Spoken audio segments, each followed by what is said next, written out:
Hello, it's been a while. I think I've got everything set up correctly. I'm not certain about that. Um, you're gonna notice that the chat box is really ugly today. It's just like the default one. Sorry about that. Apparently during the time that I was away and not streaming, YouTube had an update or changed some of its like coding and stuff. So um it's just kind of it is what it is. I can't fix it. So if it looks ugly, just please deal with it. I have no ability to code or change or affect that, and I did about 20 minutes of research but didn't come to any uh conclusion. So I just decided to roll with it. um I hope that that's okay. Don't hate it too much, please. I'm trying. But yeah, I'm back for now, doing some streaming. I'm just letting people know. I'm telling them, hey, I'm live. We're doing it. Um, and that way, if people wanna drop in, they can. If they don't, that's cool too. No biggie.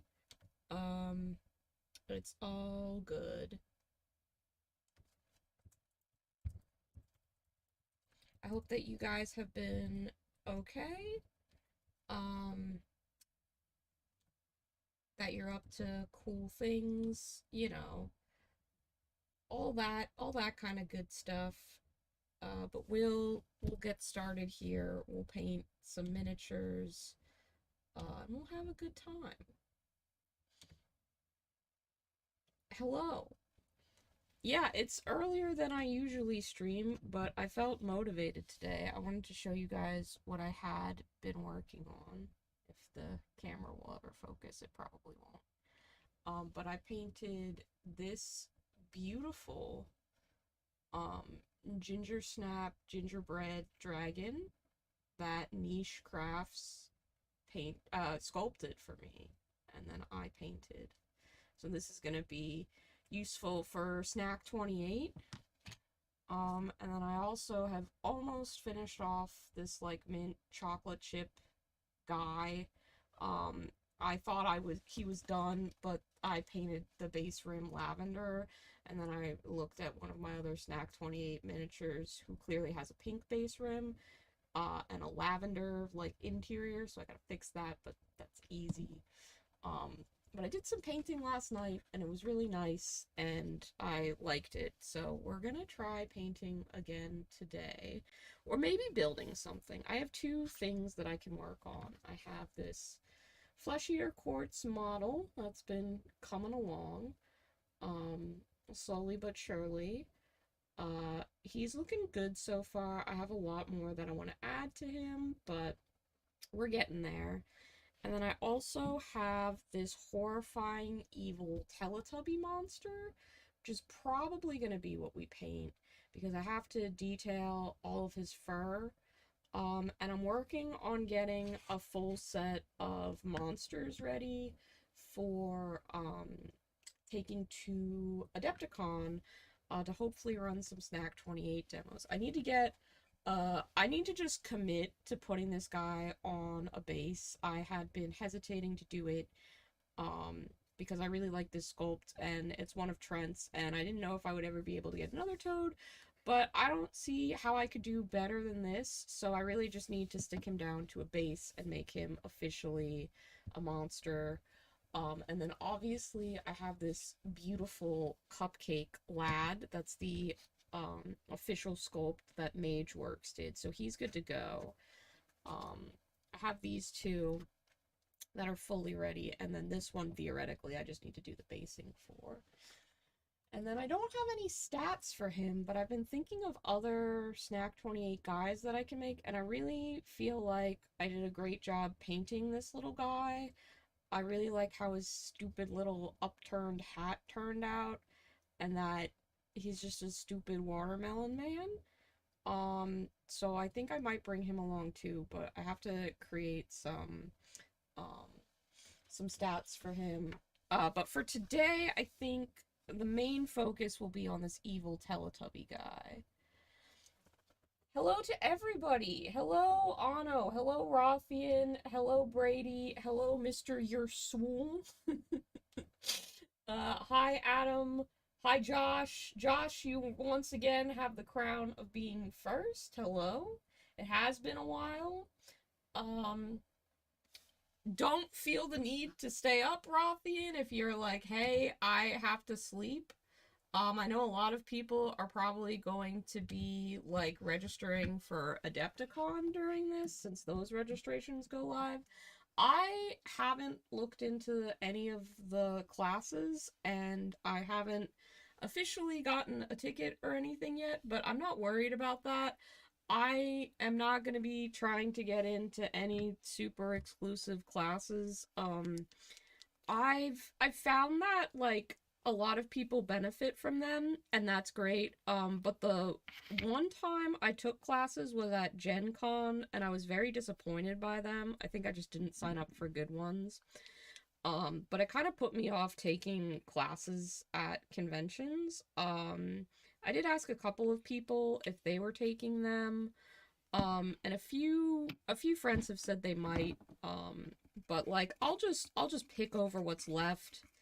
The website is usually atrocious for trying to sign up for classes right when it goes live and get registered right when it goes live. I don't need any kind of like VIP pass or any of that shit, so I'm happy just picking over the leftovers later today.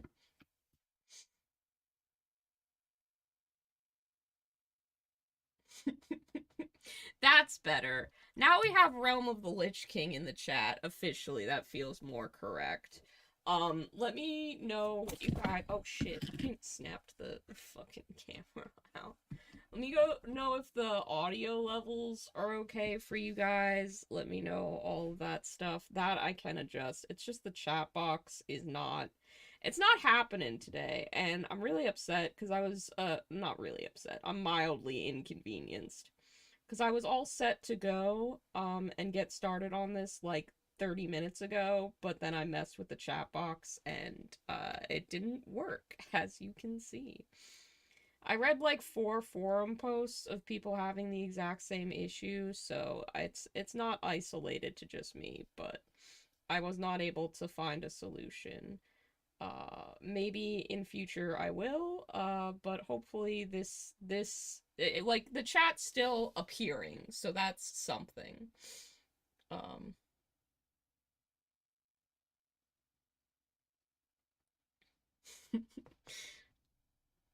okay, Cameron, you will be at Candy Malifaux. That's awesome. I'm happy for you. If there's still space left, I will maybe sign up. But again, I am streaming, so I'm going to avoid that chaos right now. It's just a stress I don't need today. Or at least this moment in my life today. But that sounds fun. I don't think the Malifaux events tend to fill up particularly quickly from what I remember anyway. So it'll probably be fine. We'll see. Sorry, I think my camera cut out for just a second there, but that's Droid Cam being stupid.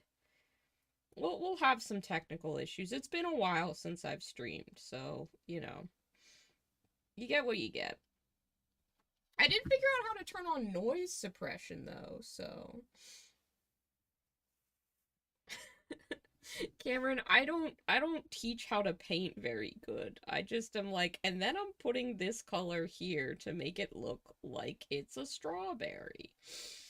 Uh that's very funny for me to I think that's the main thing that like has kind of deterred me from making more videos is I'm like I don't know that I'm teaching anything useful, and I don't know that I actually like the teaching aspect. I just like showing off the stupid stuff that I've done. So there's probably like a good intersection of those two, some kind of mid ground that is like reasonable, but I haven't really wanted to conquer that again. I also like the storage on my laptop with my version of After Effects or whatever it is, whatever editing program I'm using. I fucking don't remember right now.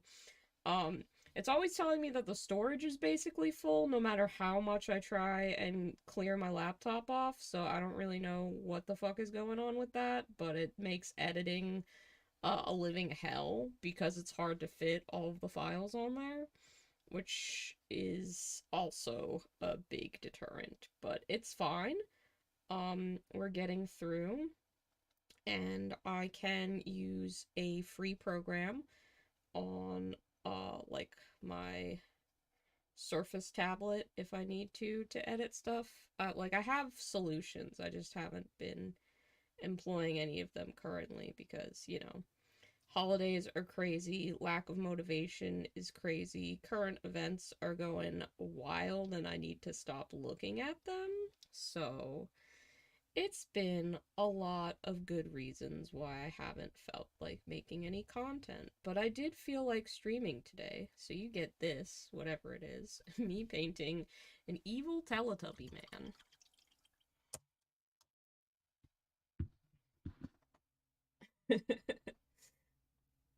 Where is Hector? Hector is in the other room. Hector is probably on the cat tree, which I put by the window because it is snowing today, and he likes to watch the snowfall.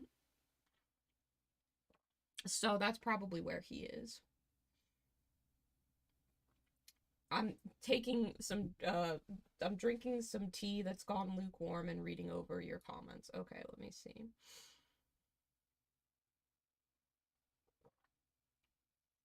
You are shockingly cheap. I do remember that, Destro, and that's valid of you.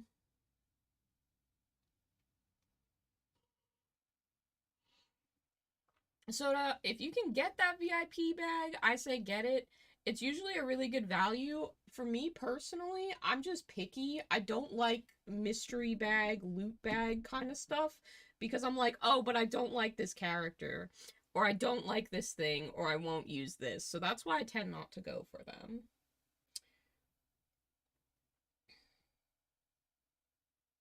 That's fair, Brady.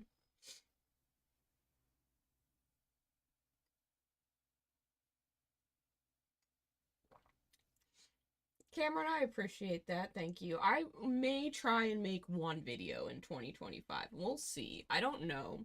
I have this little guy that I want to paint for Golden Demon. He's mostly assembled. He has a couple of things that still need to be put together. And I need to cut them out and put them together so I can prime him. So maybe we'll find the motivation to do that later in the stream. Again, I'm just finishing this tea because it went cold and I need to hydrate.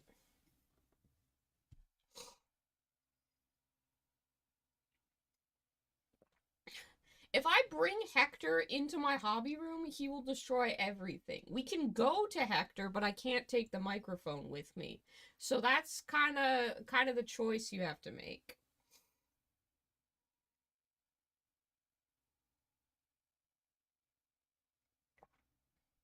Yeah, I shrimply won't pay for that either. Okay, this tea's gotten really bad because it's cold.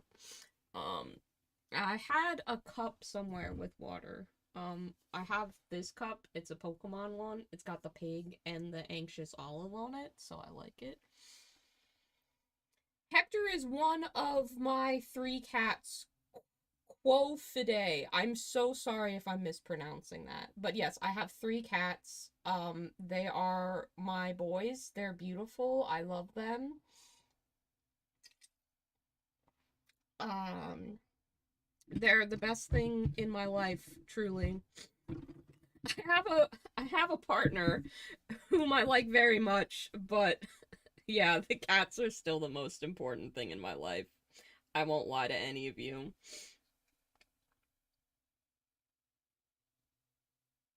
They're my little babies. If we want to go and see them, we can, but I did specifically start this stream, for miniature painting.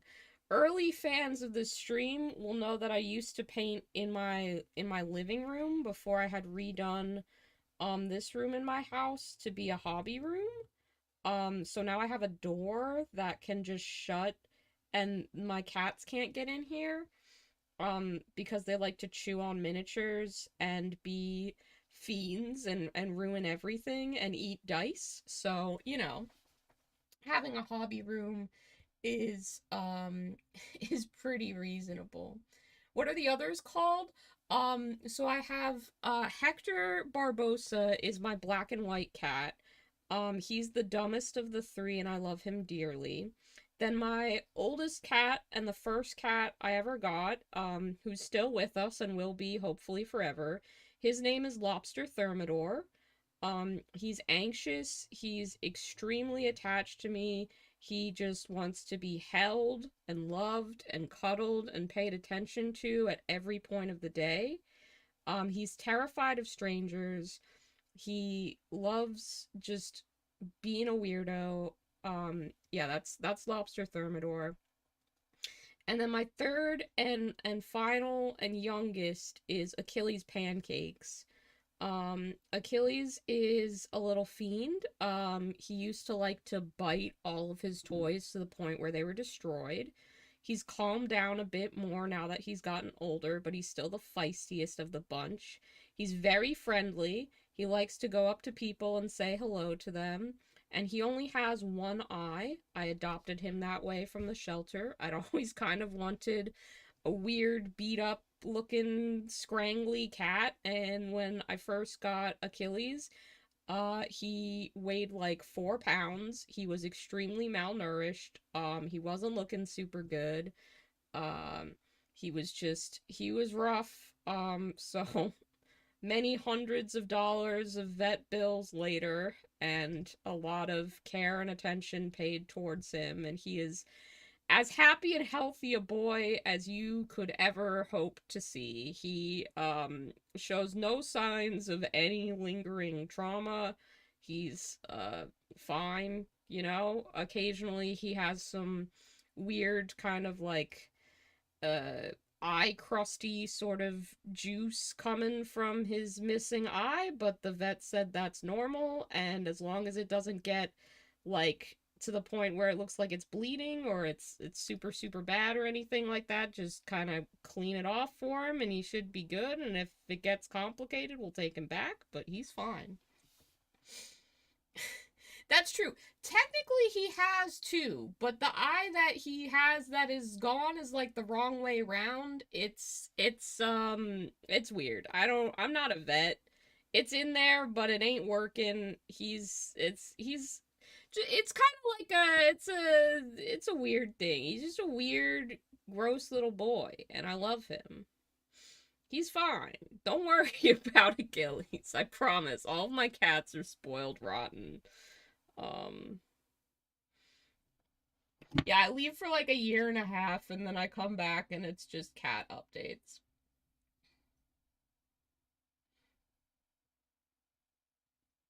I don't remember what Clash of Steel looks like.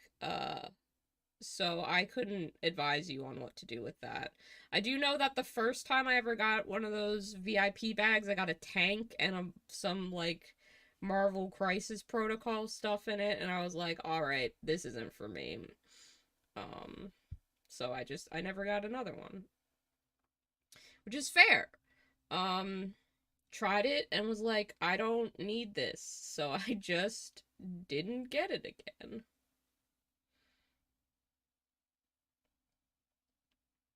I really wish I had access to a printer more easily because I want to print out a little like screenshot of the let's all go to the lobby thing to put on his little stomach, his uh like his Teletubby stomach thing that he has. Um, because I think that would look cool. But I don't have a color printer, so it's kinda is what it is. We'll maybe get there.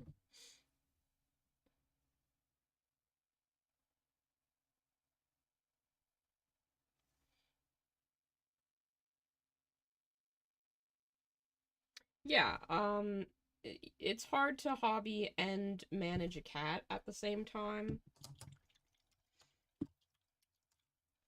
I will have to grab my phone charger probably at some point, and that might be a good opportunity for us to see a cat if I decide to take my phone with me. I probably won't, but we'll see what happens. You never know. It's my stream. Cats are likely. It's a distinct possibility that we might get one. But for now, this is the camera quality that you're experiencing, and it's probably not showing you too great, but I'm just highlighting bits of fur on this evil Teletubby. I don't even remember what the monster is called in my own lore. Hang on. We can consult the tome that is Snack 28, the game that I invented. Libraries do have printers. It's snowing a lot here, though. And I don't want to go to the library right now. Here we go. This is my game. This is Snack 28. I made this game with my friends. We all tried really hard to make something good. And I want to make more snack content. Oh shit, my camera's being bad. Hang on. Give me 1 second here. We're gonna stop that and try that again. Oop. Okay. There we go. Alright. Here we go. Here's Snack 28, the game that I made. Again, with my friends. This was not made in a vacuum. I did make all of the art for it, though. All of the art was done by me. The photographs done by a friend, Lila Mev. Some people might know her. Probably she's a much bigger YouTuber than me. This guy. Ad break. I remember what I named my monsters. So I need to go to the library and I need to print off that image in color so I can just put it on his little stomach. I still have tons of copies of Snack. I have far too many. Sorry, Droid Cam is giving me an advertisement, which is making it hard for me to see where the camera is. Okay. I really like all these shields that I drew, and someone actually painted one of these designs onto one of the snack miniatures that they made, and it made me so happy. But yeah, this game I'm hopefully gonna demo at Adepticon, which means I need to make sure that I can safely transport my setup, which is pretty large, so we'll see about that. I should also probably do the resin pour for the river in this city block. I don't know. We'll fucking see what happens. We'll see what happens. Too much of my life has been just relegated to, we'll see what happens. Okay. What was I fucking doing before that? I was painting this guy. I was painting Ad Break. That's what it is. Because he's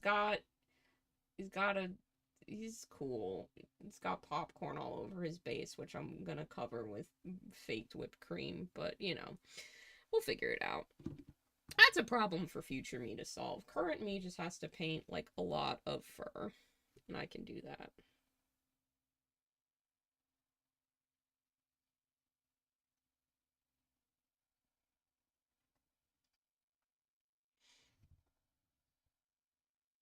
Okay, it's all just like tanks. It's so many tanks.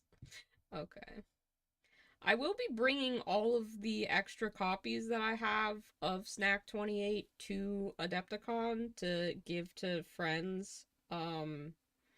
I I have so many extra prints of the game and also stickers from the game, and I have extra minis. So I need to get rid of all this shit so it's not sitting around my house. Um, I did like a art pop-up event that did not go very well locally.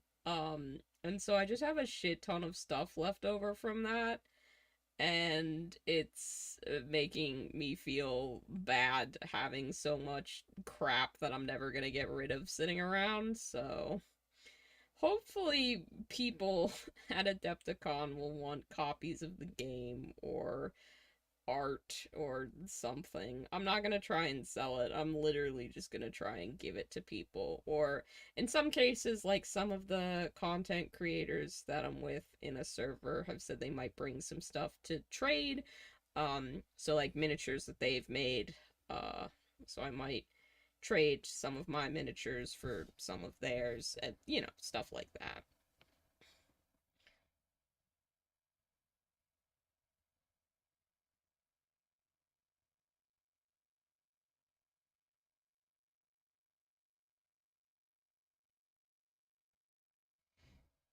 Snack 28 got a nice little bit of attention when it came out, and I'm very grateful to anyone who did anything to promote it. Like, if you just downloaded it or told someone about it, I really appreciate that. I didn't think it was gonna get any response at all, and it got a surprisingly large one for what it was, and I'm really, really proud of it. Um, it makes it hard for me to want to do non-Snack 28 projects, if I'm honest. I just like making stupid, silly candy people in my stupid, silly candy world. Um, I have ideas for new Snack 28 projects that I don't fully know how to do. And I've been like halfway to asking some of my friends to just write the stats for the monsters so I can just write like stupid lore and draw pictures of them. But I feel like I should also probably be involved in the rule making process of it. It's complicated.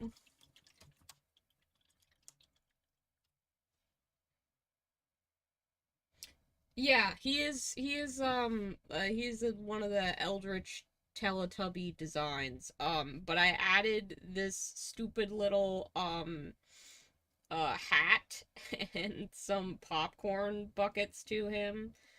Um, so he would be more candy-ified. Um, I'm still not sure if I like the half pink, half white look. I was going for kind of like a Neapolitan attempt. Um, so we'll see when I get the white fur painted on if I end up liking that. Yes, Josh, you can get one.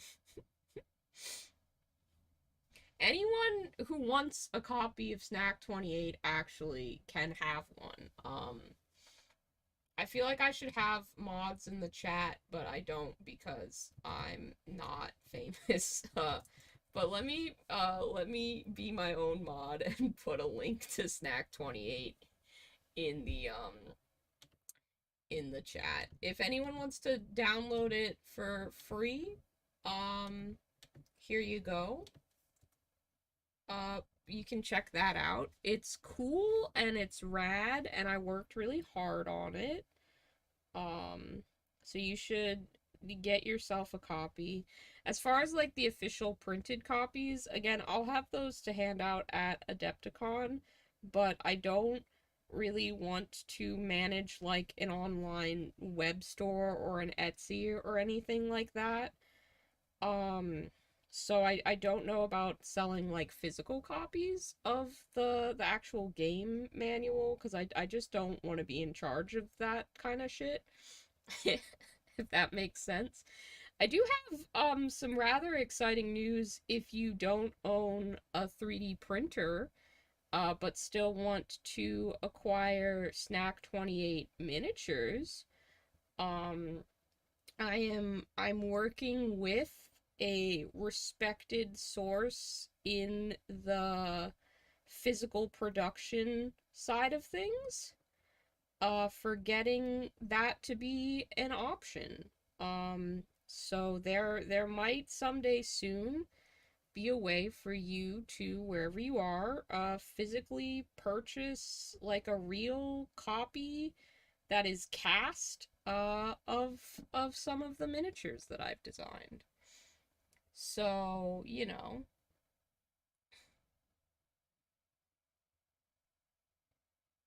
that's something to look forward to. We've been working on it. For those of you who have only 3D printed the miniatures, thank you so much. I love seeing them painted up. Um, it's been an absolute delight for me to see people have different renditions of the characters. I love, like, the the main guy, all sorts. This is probably one of my favorite character designs that I've ever made in all of my years drawing stuff. So to see other people having versions of him that they paint up and that they just have, and that's just like a guy, they're just like, "Yep, this is a weirdo," and they toss him in with all their other miniatures. Like, it makes me so happy because this is my little guy. I made him and now you can have him. Um and soon you'll be able to physically like purchase him. That's insane to me. He's not the favorite though. It seems that everybody else, they really like the little freak that I made.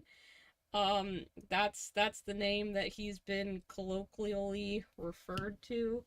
This guy, unfortunately, he will not be made available as a cast miniature. He has too many little tiny parts that are impossible to cast. This is not a miniature that was designed well for casting because he was not designed for casting. So he's only gonna be he's a 3D print exclusive, and I'm sorry about that. But the way that he's posed and the way that he is, he just it like with the bowstring and the little like things in the quiver and stuff like that, he's just impossible to make a reality in terms of mass production. And I'm so sorry because he's so well beloved, but that it is what it is. He was just a doodle. He wasn't even supposed to be like the guy that we made anyway, but everybody that I posted that drawing to in the development server really liked him, so that's why he got added in.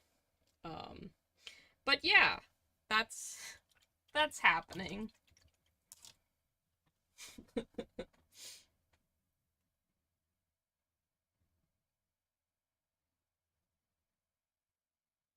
Yeah, I think that for the most part these are all going to be either a single piece or there's going to be like very simple assembly. Like, I think for all sorts you have to stick on the shield. I think that's a separate piece that you have to stick on, but that's like nothing. That's barely assembly.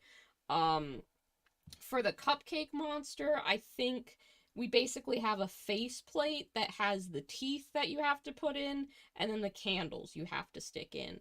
But that's fine. And then I think the bear that we have, this guy, I think he is monopose. So they're all monopose. I think he's a single piece, or you might have to stick the axe head on. But again, very simple, like baby steps, Lego pieces kind of assembly. I would not do it to the fans of Snack 28 and myself that these would be complicated to assemble. The fun part is the sprues that they're gonna be cast on will be useful. Like, they will be they have little designs on them. They can be used as terrain.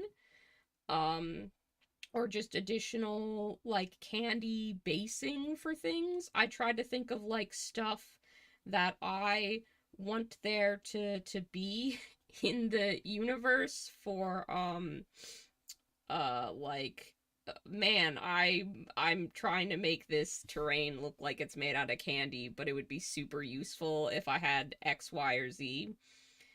So I tried to think of stuff like that that could be cut up or used or things like that. So um you might see a few things here or there attached to the base sprue thingy majig that you're like, oh, that's cool. I could use that for another project.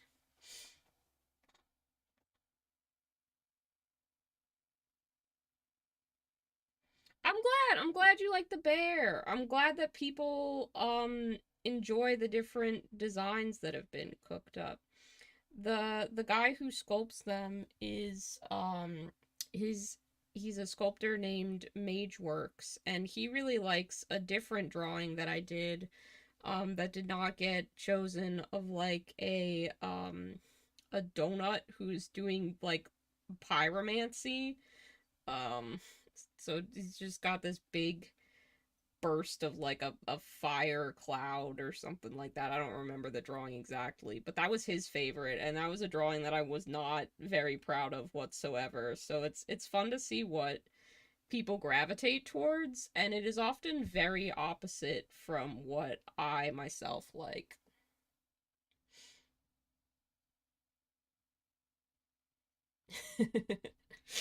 I'm glad he speaks to you.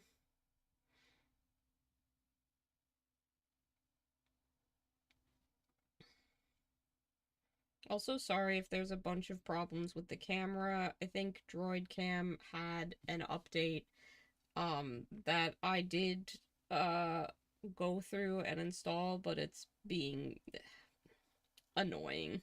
I think that's the problem when you don't keep up with streams. Things change while you're away, and then you have to adjust to them as you come back, and it doesn't always go the way that you hope it would. But we're here.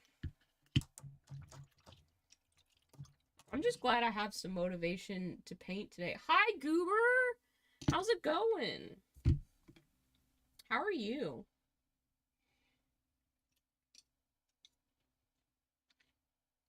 Okay, we've been going for a half hour. I do need to grab my phone charger just in case.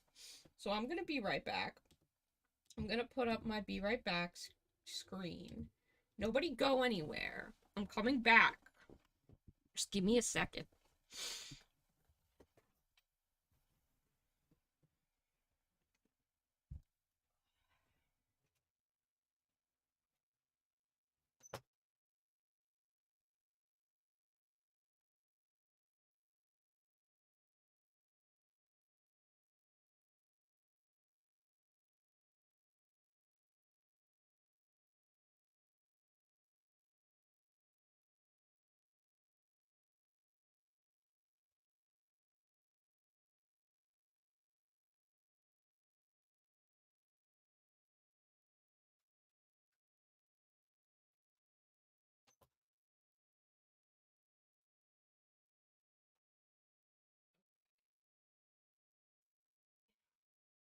Are things gonna get plugged in?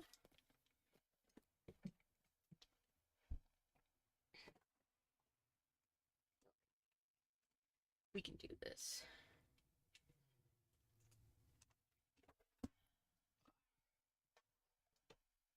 I also brought something to show you. It's not a cat, so calm your expectations. Okay.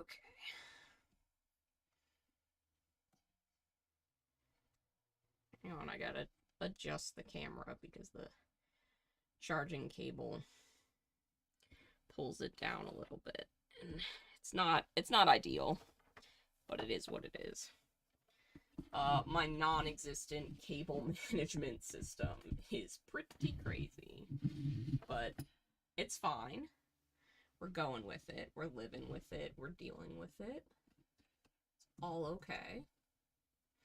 We're all mature. Well, we're all individuals here. Mature or otherwise.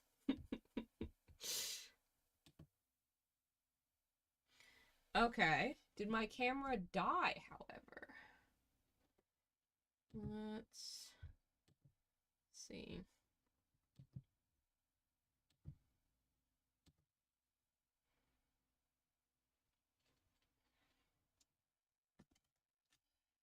Minor technical difficulties, potentially. But we'll solve them. I know exactly what to do. Droid Cam is always like this. Thanks for your patience.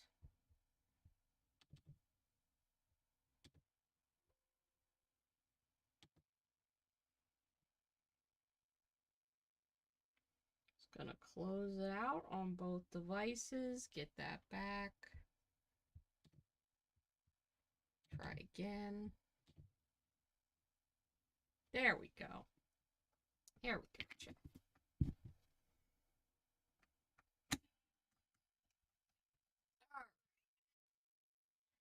Thank you for standing by. Gonna turn that off. There we go. It's like nothing ever happened.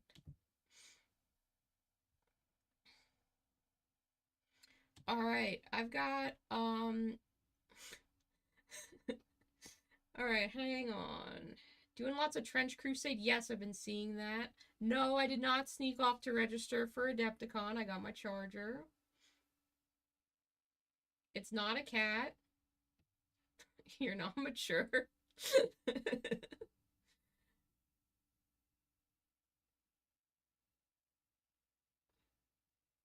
Okay, this is what I want to show you. This is what my my partner made me for my birthday. This is a plush version of my Snack 28 guy. He's got little cherries on his feet. Is this not the cutest thing that you've ever seen in your entire life? I love him so much. He made me this because he's very talented. He's got little arms and little leggies. And despite my best efforts, he has a little bit of cat hair all over him now because that's just how everything in my life ends up. But I love him, and he's very special to me, and I get so happy because he just looks kind of silly, kind of kind of haphazard, like all of the stuff that I have for Snack 28. He usually sits in my bedroom, but today he's gonna sit over to the side of the computer and watch the stream. So watch what you say, cause he's here.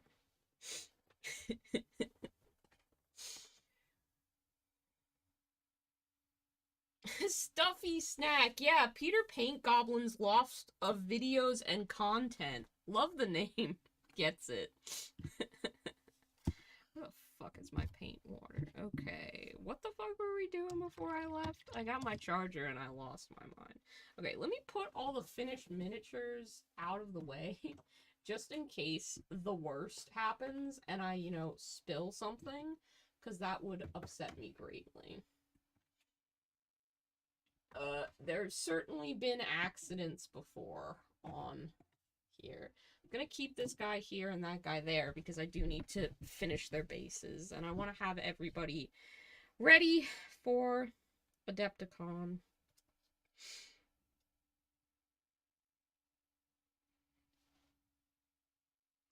But yeah, if you see me at Adepticon, if you're going, let me know that you want a copy of Snack 28, and I will do my best to get one for you. I think I have maybe 15, 16 or so left.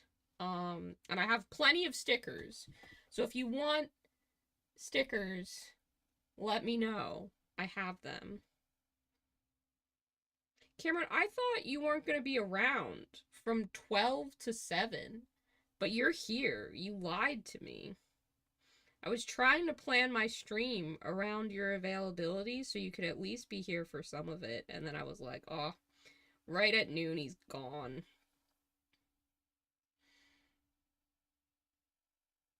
Of course, I will be wearing my my iconic clown jacket. It's not made of real clown skin. It's just a jacket with a balloon dog on the back. Um but I will have that. I will probably have re-dyed my hair some garish color. Um I may or may not take plushie snack 28 all sorts around with me. I'm undecided yet, but you might see him. Um and there is a chance I will have some space to be running demos of snack 28 potentially with next to a friend I met last year who was running Mordheim demos in kind of the open play area. So that may also be a potential location that you can find me. But if you are in our Discord, I will try and post about like where I'm going to be if people want to grab copies of Snack 28. If somebody could post a link to the Discord so I can keep painting, that would be super rad. So that you can join if you want. Hello, Apollo Geist! Yo, if you all don't already watch Apollo Geist's channel, you really should. The videos are really fun, and, they made a Snack 28 video, so obviously that's the best one. But, like, there's a lot of Gundam related, and I forget what kind of Power Rangers adjacent Tyrannid thing you did. I don't know if it was exactly Power Rangers, but it was like when the people dress up in the silly suits. You did something with that, and that was quite fun. So everybody should watch one of Apollo Geist's videos because they're really cool. Um, Also, I think I don't know. I don't remember Apollo Geist pronouns, so I defaulted to gender neutral. So I apologize if that's incorrect. We haven't talked a lot, but the stuff I've seen from Apollo Geist's channel is extremely rad. So there's like 12 of us here, but you should all just go show some love, all 12 of you. I have no influence. I'm sorry. I can't promote anything, but I'll try. Common Rider. That's what it was. Thank you, Brady. Yeah, Cameron, the website for Adepticon always sucks to get registered. This always happens because they have like 3,000 people all trying to register at once, and everybody gets super stressed out, and there's a million comments on like their Facebook page that are like, "This is broken, this sucks, you guys suck." And it's like, "Yeah, man, no website for a convention that isn't like, fucking Gen Con or Comic Con or like it's not built to handle this level of traffic. It's always like this. All I need is a pass, like a day pass, so that I can enter Golden Demon. That's really what I'm there for. And even then, I might just see if like you can individually pay like $20 or something to enter a Golden Demon because I don't even use the pass for other shit. So who knows? Um, we'll see. I'll check it out later. It's not worth stressing about. I do hope you're able to register though. I hope that you get in for all of the events that you want. Okay, you do need the pass to enter. Then I'll get the pass. That's fine. Or I'll steal Cameron's pass and use his Golden Demon entry, but still enter under my name. What are you gonna do? I won't do that. Okay. I plan on getting one. They don't really sell out of passes just for general like admission, so I wouldn't be too worried, but I will grab one. Anyone worried about it, I'll get one. It's fine. They should build it better, but it's difficult. Alright, and Apollo Geist has confirmed he, him for pronouns, so go follow his channel, give him some love, especially the Snack 28 video, because again, as I've advised you all, that's the best one.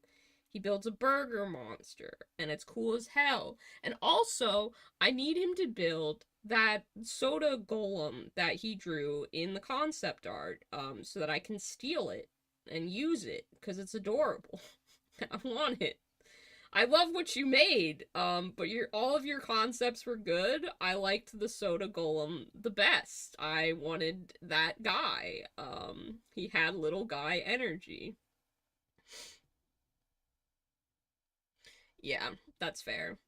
Is Elsie planning on doing any tournaments or anything like that this year? Is that a concern for registration?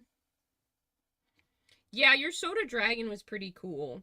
I mean, all of the entries for the Snack 28 Monster Make-Off were super rad. It was very difficult to decide who was going to win. Um and of course the winner just went to an insane degree beyond what I ever expected. I still need to work on writing up the stats for that monster. That is happening.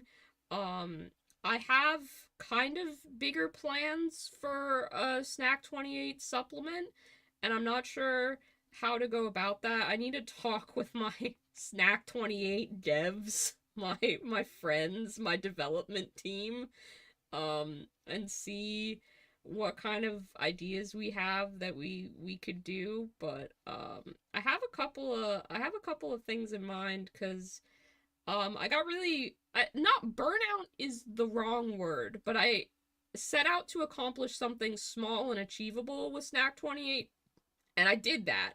I wanted 5 monsters. I had 5 monsters. I wanted them all to be different. They're all different. I wanted it to be easy to learn for beginners. It is that low math, and I wanted to do all of the art by myself. And I accomplished literally all of those goals. So I was happy that that all happened. But I'm not ready to be done making stuff for it. Keep him on tap. Keep that golem there. Um, I I don't think I've like spoken about this a ton, but while I was away from streaming and making content, I did actually accomplish one of my biggest goals in life, which was to travel outside of the USA. I got to technically go to like 3 different countries, and I saw four, because I went to Ireland, Northern Ireland, which really should be just a part of Ireland, but it's technically a separate country because of, colonization. And then from the coast, I did see Scotland. You can see Scotland in the distance. So I did set eyes on a hazy outline, which is another country. And then I also went to Amsterdam in the Netherlands briefly. Uh because there's this beautiful fantasy theme park called Efteling that I'd wanted to go to ever since I saw a video about it. And it was like a hour and a half flight from Ireland, so we just went. Um but ever since going to that park and seeing all of these really cool fairy tale creatures and stuff that I'd never heard of before, just a very inspiring place overall. I've wanted to kind of mess around with doing some sort of like fairy tale based thing where I'm making up fairy tale stories for creatures.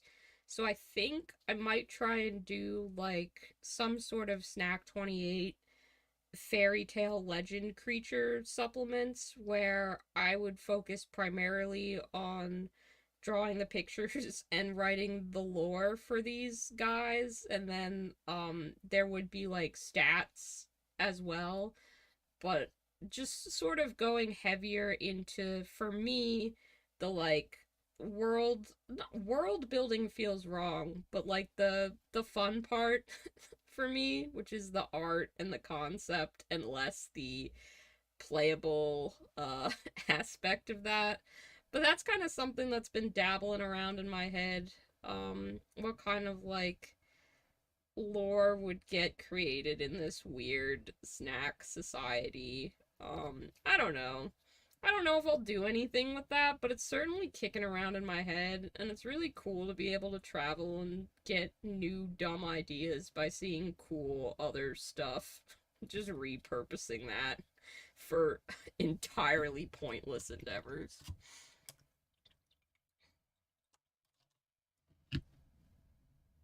Hello, Clora. Thank you for joining us. And hey, Millennial Model Mayhem is here. Another channel that you should follow.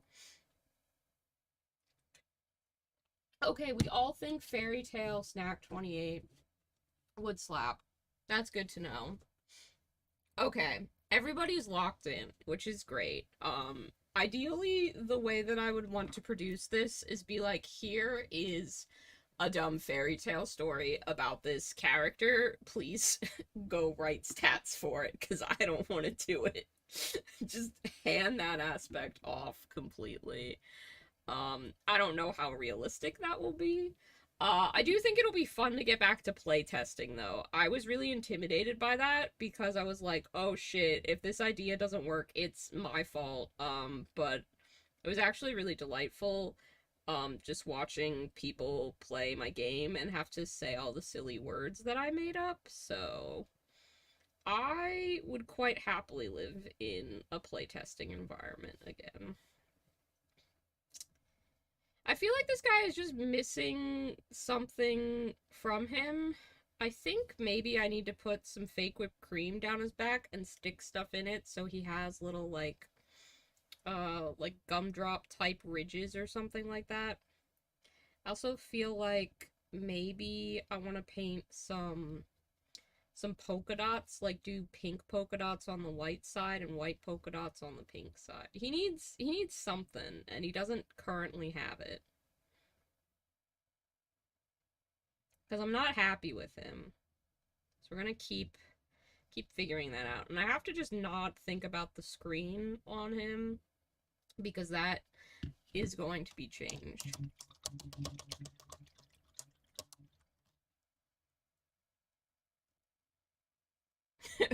Little Red Velvet Riding Hood and Big Bad Ginger Wolf. um, I feel like with this guy, right? I have this watermelon guy, and I don't know if this is like an exclusively American thing. Um, but I was always told as a kid, if you like ate the watermelon seeds, then a watermelon would grow in your stomach. And maybe he kind of like alien style bursts out of people's stomach, and that's how he be. Um, so I don't know, but like that's something. That's a tiny little idea that could go somewhere. He also looks stupid. I love this model. Everybody should buy this model. He's fun. Where did I buy him from? Hang on, I gotta remember. Let me go back through my Etsy purchases. If anyone immediately recognizes this, please tell me. Because I did buy him from somewhere. I think I tagged it on Instagram when I posted about him. I'm hoping I did. If I made a post about him. Yes, hang on. Where do we go? Yeah, Goobin Gits. Hell yeah. Did I buy it from a shop called goobinsgrotto.com? That's their website that is launching soon. Hang on. That's what I tagged. I'm looking. I'm looking.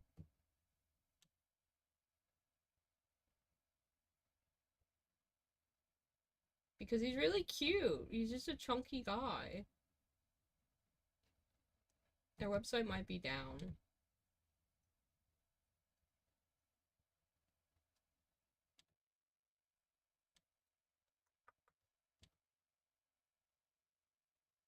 Oh no, it was an entry for Goobin Gits.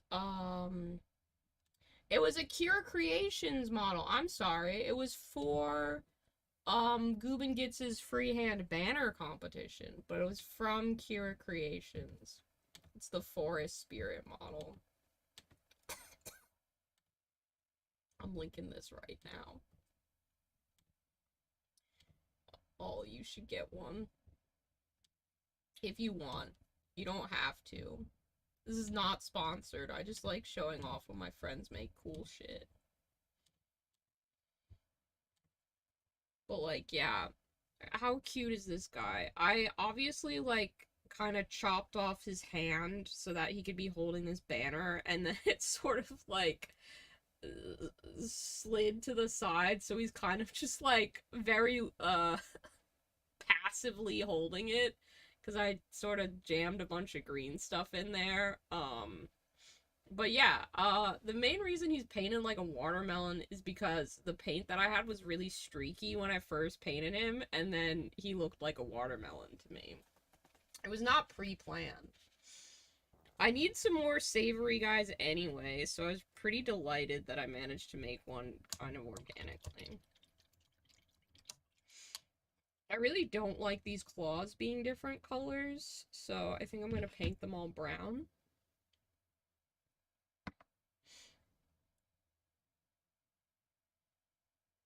A unit of longbow archers, but instead of the wooden spikes in the ground to protect them, it's candy canes that have been sucked into sharp points. That would be some great Snack 28 terrain, honestly. I'm really happy with my Snack 28 terrain. So I'm quite pleased that I will be able to uh bring that along. I think it looks good. Um, the Hagglethorn Hollow terrain that comprises most of it painted up really well into uh just kind of the best like whimsical little houses and things. I still have that one Malifaux house that is only like finished being painted from one side, so it looked good in a photo. But it's terrain, so you can't judge me for that. I was painting a lot of things to get them ready for the launch of Snack 28, and I will hear no opposition to that being a potential solution, okay? I knew where things would be photographed from, and I painted them to look good that way, but, you know, we try.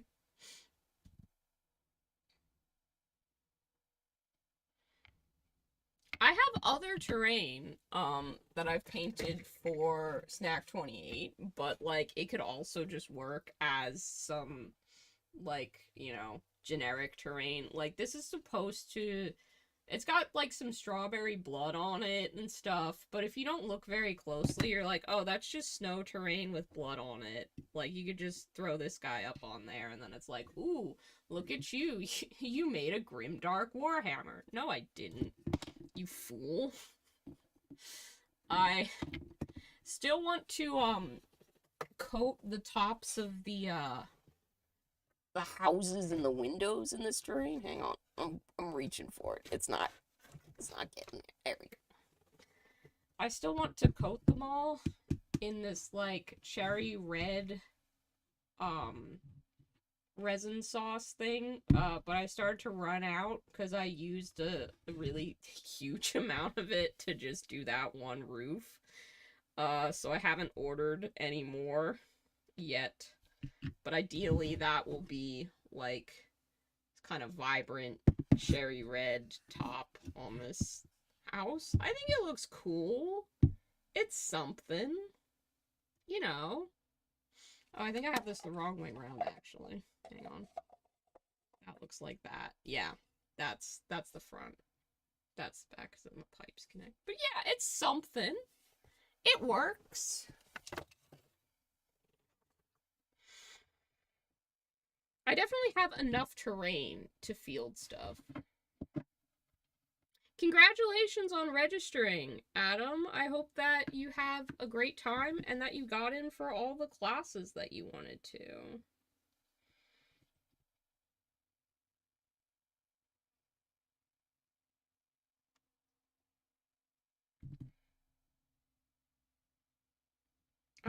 I'm looking forward to Adepticon. It's one of my favorite times of year. I am nervous about it because it's changed venue and like my international friends can't afford to come this year, so I will be it'll be different in that aspect. But I'm gonna figure this out and hopefully still have a fun time. I'm just nervous. I'm nervous and also happy that it's happening. I think that's a fair emotion to be having about the situation. Hell yeah, go good for you, Soda. You got your badge. Did you go for the I forget. It was you that wanted the VIP one, right? You wanted the swag bag or whatever. Did you get that? Or were they all gone by the time you got there? All registered and it only took you 20 minutes.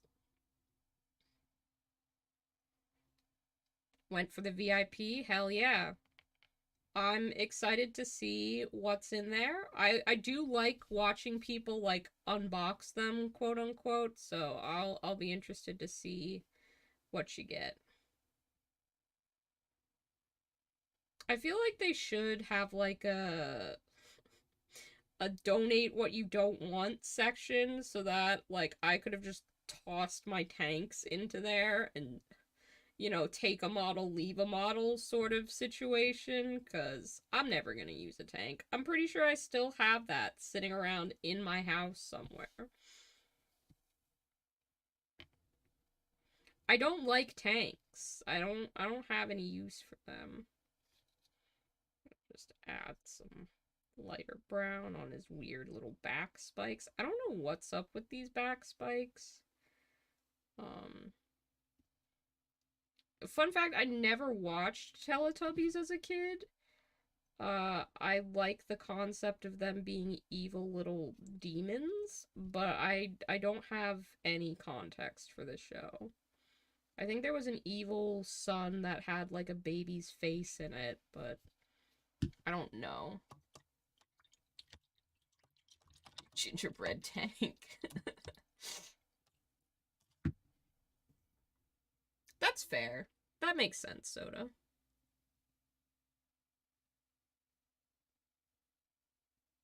I don't like tanks. I'm very picky about the stuff that I like though, to be fair. So that's not unusual for me.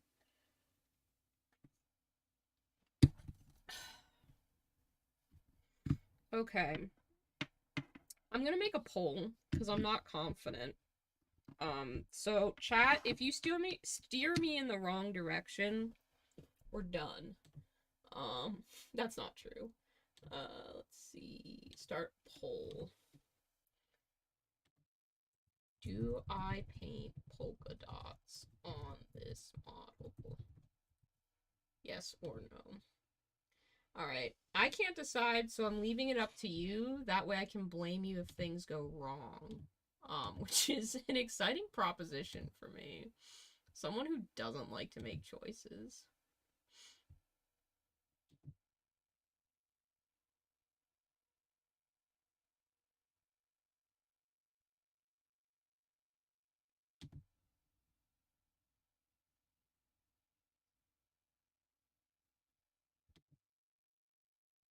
Okay, we've got yeses at 67%. I'm looking at the poll. There's only 4 votes. There's 15 of you viewing right now, so I know that some of you have not voted yet. And I understand. Some of you might be painting miniatures. You might be, I don't know. Usually I'm like petting a cat or also scrolling on a phone while I have a stream going. You can pick up your phone and vote. Thank you. Yes, I see more of you are voting.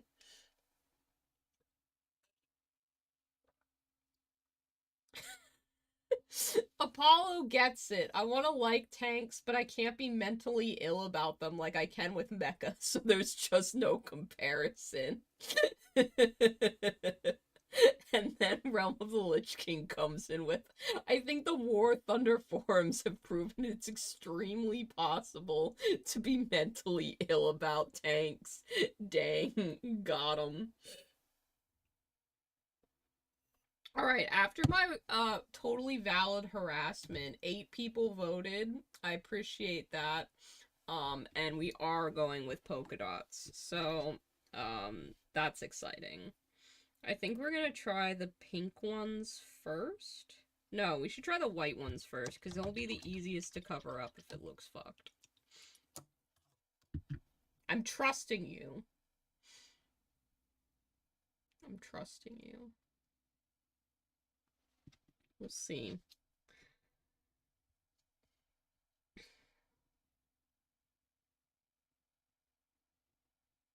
Thank you all for being here, though. I think I yelled at you before I thanked you for attending, which was quite rude of me, so sorry about that. I think that's just who I am as a person.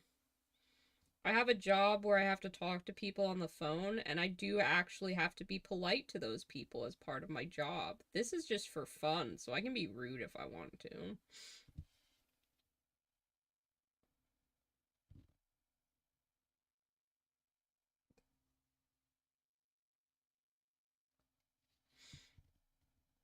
But if no one watches, I'll get discouraged and I'll stop painting, so I probably will only ever be but so rude.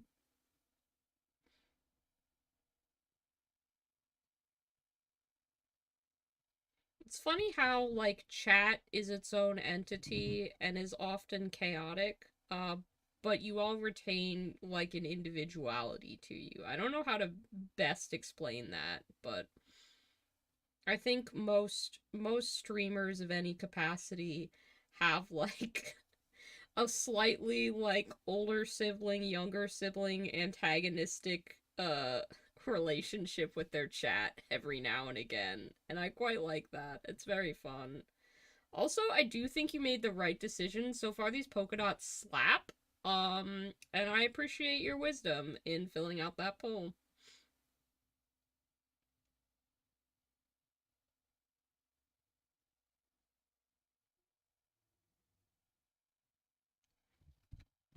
Yeah. Yeah, polka dots was the right call. Did it freeze? Did it freeze? Has it frozen, or am I just completely off camera? One of those things is far more likely than the other. Sorry, I tend to paint like really huddled up to my face, which is not great for camera. I will try and not do that.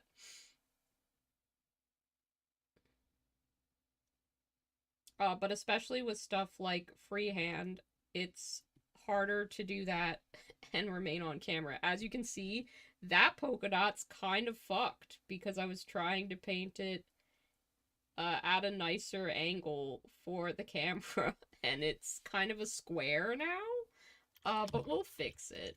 Don't worry. I can fix it. That's the problem with me wanting to do freehand, you know? That is what it is. We're like Pikmin and you are Olimer. I love the yellow Pikmin specifically. I have never played Pikmin. I don't ever intend to play Pikmin because, like, if you don't look after them, they kind of like die. And that stresses me out. But I love the yellow Pikmin so much. I have 3 different plush versions of the yellow Pikmin, and I have a little, like, cup with the yellow Pikmin on it. It came with a red Pikmin and blue Pikmin cup. I don't use those ones. I like the little yellow guy with his big ears. I think he's so cute. So I love yellow Pikmin specifically. I think the purple one's kind of cute. The rock one's sort of funny, but my heart belongs to the little yellow guy. He's my favorite. Olimar is like the little spaceman that is trying desperately to get back to his home or something. I don't remember.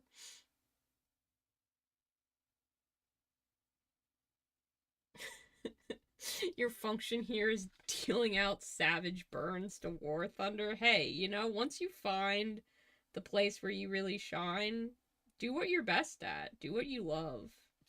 If insulting a game about tanks is where you feel comfortable, you do that.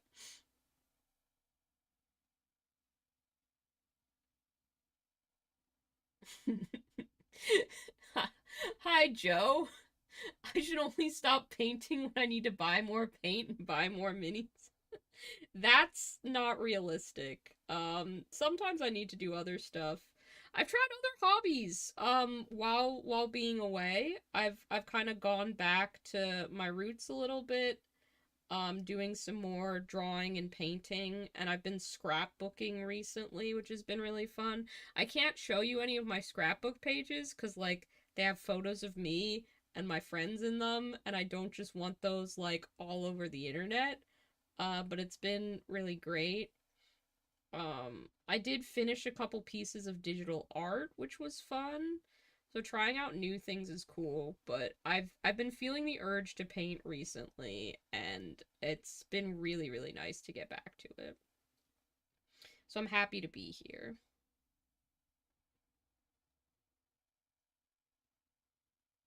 Also, Joe, how are you? It's good to hear from you. Job. Must be polite to people you don't like. Fun. Be rude to people you do like. Yeah. I might enjoy Pikmin. I don't know. I feel bad if I would hurt them in any way, and I want to try it before I buy it, kind of. So if any of my friends own the Pikmin games, they should let me borrow them and play them. So I can see if I like it. Cause I tried playing Katamari, which I thought would be like a shoe in for me. Like, oh, I'm just a silly little guy rolling up objects. This is great. I love being a silly little guy. But the visuals hurt my brain so bad that I was like, I can't do this for long periods of time. I cannot be the silly little guy. But I do love the aesthetic of Katamari. It's pretty great. And I love the yellow Pikmin. The yellow Pikmin is so good at listening to White Pony by Deftones. I've never heard of that album or song, but he does have good big ears for listening, so that tracks.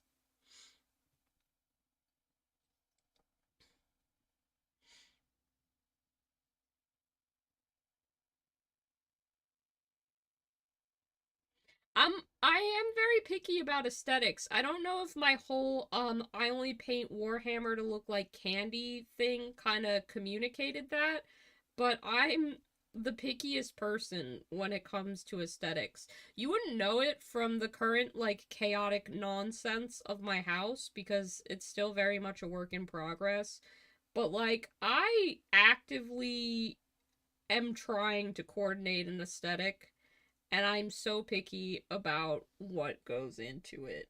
Um, I've recently purchased a lot of like stuff with the Moomins on it. That's not actually recent. I purchase stuff with the Moomins on it as often as I physically can. Um, but even then I'm picky. I just tend to take care of my stuff better if it's cute, I realized. Like I'd been needing containers to store food in, like reusable Tupperware kind of things. Cuz what kept happening is I would put something in it, I'd forget about it, and it would like get gross, and instead of like washing out like the kind of takeaway containers that you get, I'd just chuck them because I'm like, you know what? It's fine. This is cheap. It didn't cost me anything. Like, it's fine. But I'm like, no, I want to be better about this. So I have Moomin reusable containers now, and I take much better care of them. They're also nicer quality, obviously, than just like a plastic container. These ones are ceramic with like a nice little top. But yeah, it's weird how like something in my brain psychologically wants to take better care of things that are cute. So we're working on that. We're going with it. It's probably a broken system indicative of me being very mentally ill, but it's working. Sorry you're at work and on a Sunday too. That blows. But I'm glad that I could provide some entertaining lunchtime content for you.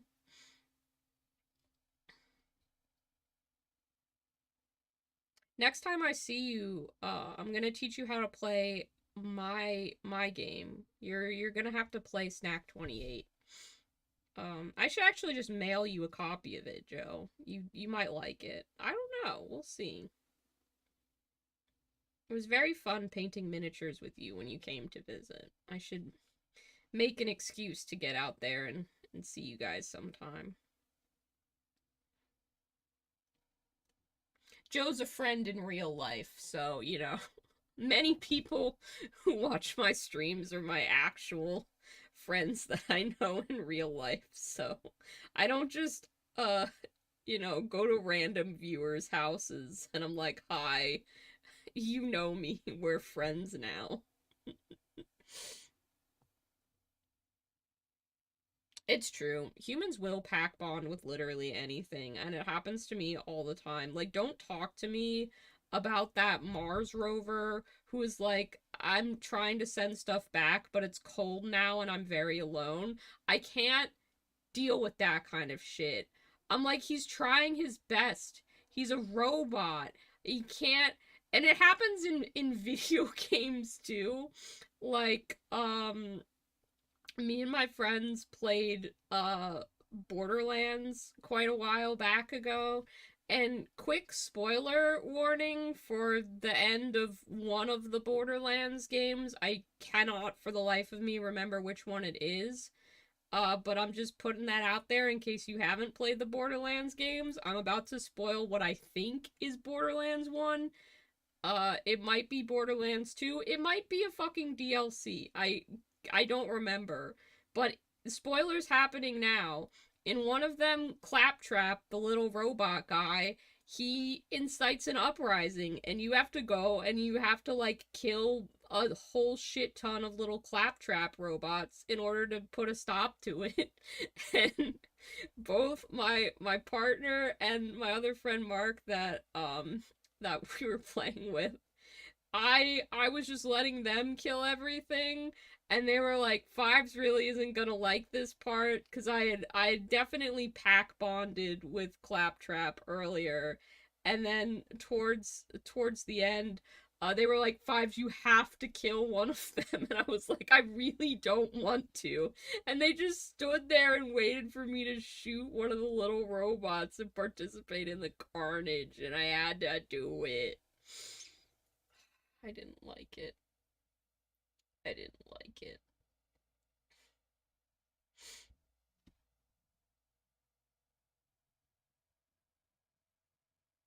He was just a little guy. He was trying to, like, kill all humans or something, but that's whatever. Borderlands 1. Okay, I thought it was the first one. But I wasn't sure.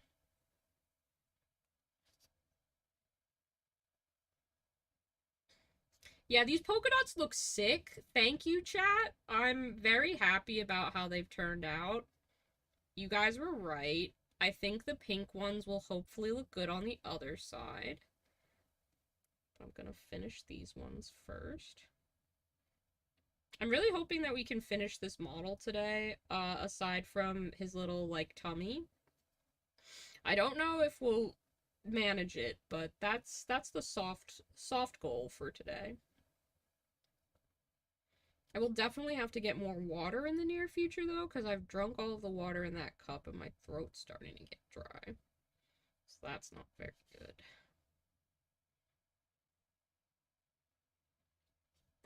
Fucked up gang initiation. Yeah, it was awful. It was horrible. Um, but I don't know. My my sweetness and pack bonding with random little guys has sometimes been a great aid. Um, Often it's a detriment. I can't cite anything specific in Baldur's Gate, But there were definite times where I was like, no, this feels extremely wrong to do, and I'm not going to do it because I will not, whatever the consequences are. And then that ended up being like the correct decision that the video game wanted you to make. Um, oh, it was, sorry, spoilers, soft spoilers warning for Baldur's Gate 3 is happening right now. Um, I did not ever trust the Emperor. I got bad, horrible, awful vibes from him, and the whole time, uh, my boyfriend who I was playing with was like, he's not so bad, he's just like a guy and stuff. But if you stick with like not trusting the Emperor for the whole time, then like you learn something about him, maybe like gaslight, gatekeep, girl bossing, and it's like, oh yeah, this guy was bad and mean. Um, so it was stuff like that, which isn't like me pack bonding with something necessarily, but there's some amount of intuition there. Little alarm bells that go off that's like, hey, this ain't right. Sometimes you listen to those. Did I ever get into Fallout? No. Not really. I played some of, I want to say Fallout 3 or Fallout 4. Um I don't think it was New Vegas. I think it was like it was the one with Nick Valentine. Somebody will know which one that is. I played the one with Nick Valentine. Um but I struggle for the most part with big open world games. I often feel like there's too much to do, and I'll ignore stuff that makes sense to do and just go do like the fun part, and that is often to my detriment. So Fallout and also Skyrim ended up being one of those that I just never got into because I would just go do the fun part, and then it ended up making the rest of the game super hard. Nixon 4, okay, thank you. See, I knew there were some people in the chat who were gonna know which Fallout that was. I appreciate it. Thank you very much.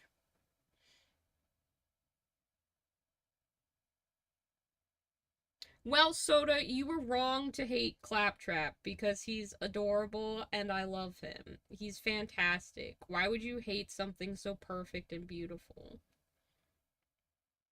Also, to be fair, I like there's a stereotype, right, of non-binary characters being robots or aliens in media. Like that should not be the only characters who are non-binary, but it's like easier for I guess the straights, quote unquote, to wrap their minds around something inhuman, like not ascribing to a gender binary.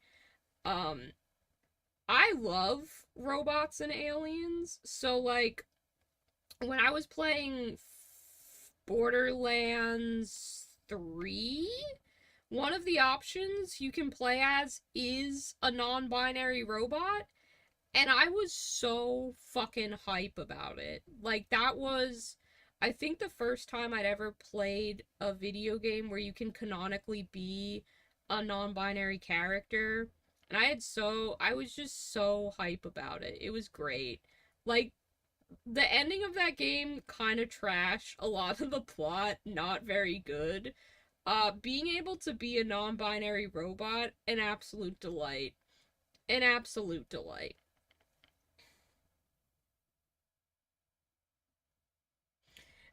People say that New Vegas is quite good.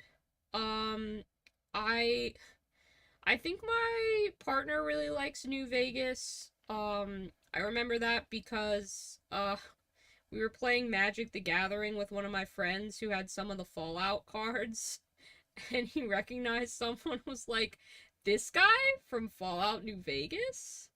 Um, so yeah, that was fun. I also I have never played Mass Effect before. Any of the Mass Effect games.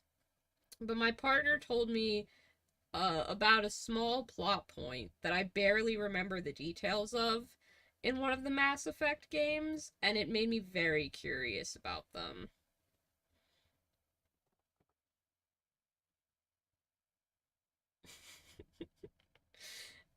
Well, you know what? Maybe I'll pivot to being a video game streamer and I can play Fallout New Vegas with you guys and you guys can tell me if I'm getting horribly off track and be like, "No, you actually do need to go talk to Corporal Dumbface at Outpost 7 in order to progress the rest of the game."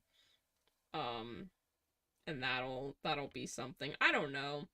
Again, the Fallout games, like the most interesting part of them to me was the fact that they put the Mothman in one of them, but everybody said that one was kind of dog shit, so I never played it. Okay, I'm gonna take a slight break from painting polka dots to get some water because I'm dying. So BRB. It'll just be a second. I'm not putting up the stream starting soon thing again because that broke it last time, so just bear with me. It won't take but a second. Don't judge me for wearing pajama pants today.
Alright, I'm back. I also brought Cheez Its. You guys can have some.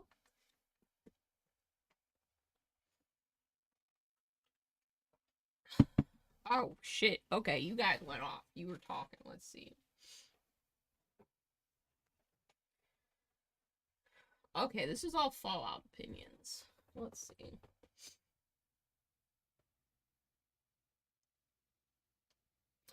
The main things that you have kept you from Baldur's Gate 3 is the whole parasite plot and combat gameplay. I mean, it's not very, like, hard if you don't play on the, like, ultra difficulty. It just takes a little bit of time to wrap your brain around the combat gameplay. It's not bad. I ended up liking it. If, presumably as a person who watches the stream, you have some love of like tabletop gaming. To me, I found it very similar, where it was more about like the strategy of stuff and figuring out how that would play out as opposed to like any kind of quick time event shit. To be fair, my reaction time is also like, I'm gonna say it's trash, but then again, I've beaten Bloodborne and Elden Ring and stuff like that, so it can't be that bad. It is definitely something that I struggle with a lot. So I was a fan actually of the Baldur's Gate way of doing combat. Um it took me a little while, like some of the combat encounters I didn't understand like the conceit or the gimmick or like what the opponent's abilities would be until I had died once, so that was annoying. I don't know if I'll ever be able to do like a no death run, even though I kind of want to try like honor mode and shit like that. There's some fights that I definitely would have trouble with. So unsure about that, but people have done it and people have guides and people know how to optimize a character. I don't, but I know how to read and click an option, so I feel like I could do it.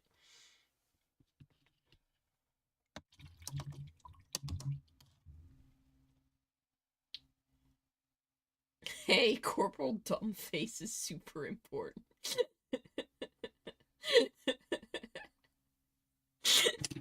I'm glad Corporal Dumbface in Outpost 7 has really taken off for you guys. Again, sorry about the camera issues. I literally don't know what the fuck is happening, but we're trying.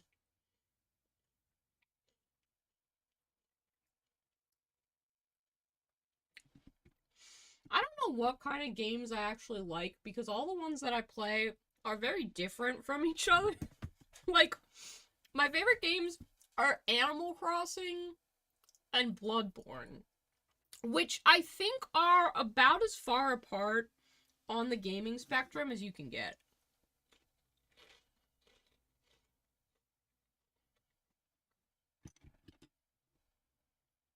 The games that I'm excited for coming out in 2025 are all horror games.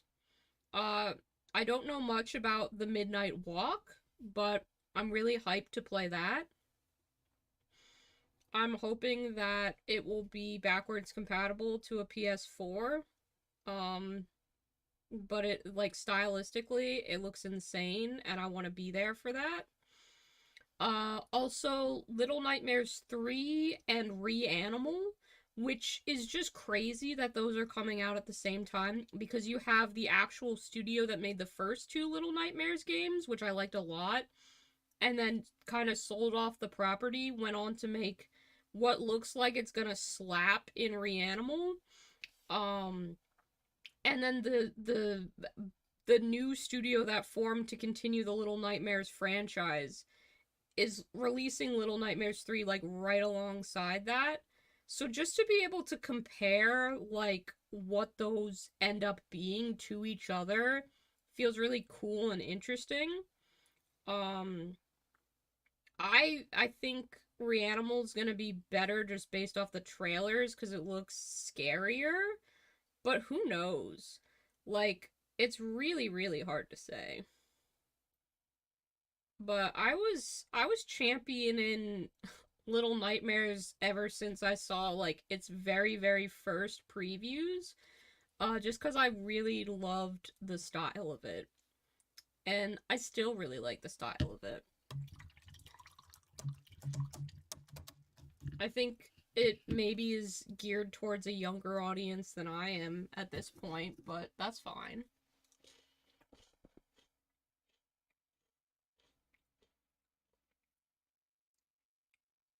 I hate those kind of games, Realm of the Lich King. Building a bigger factory to do more capitalism has no appeal to me. It truly does not.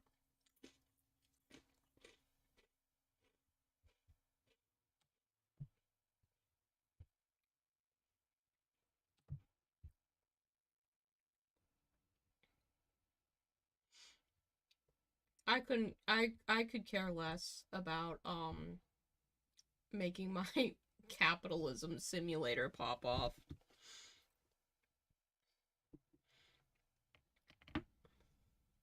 Like I think it drives my partner crazy that when I was playing Animal Crossing just to show him my little village and stuff, I wouldn't stop to pick up like the dig site spots that you could stop at or anything like that. I was just running around.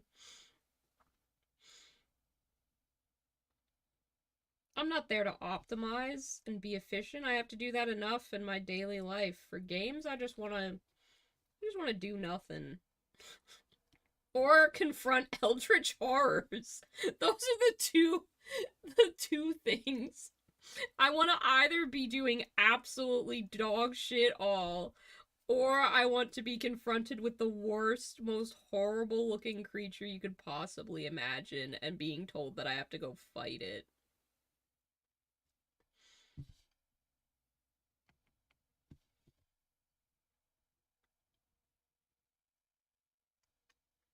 Unpopular opinion, I think, but I did really like The Evil Within. That was a fun one.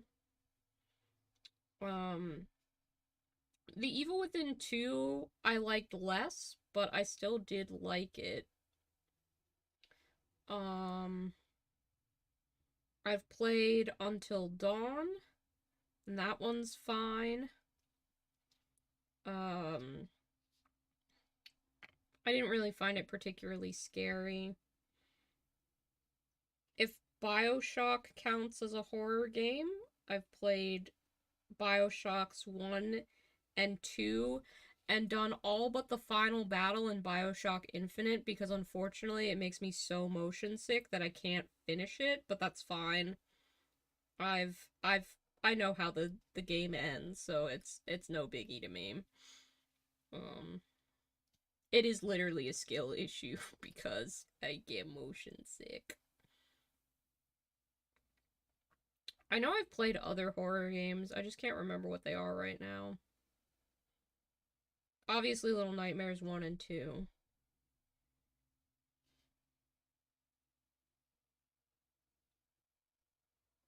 I did try playing Fear and Hunger, but I was terrible at it, and it got really. I was like, this isn't the kind of game that I'm gonna enjoy, so I watched people play it on the internet. I got a lot out of it, even though I wasn't playing it.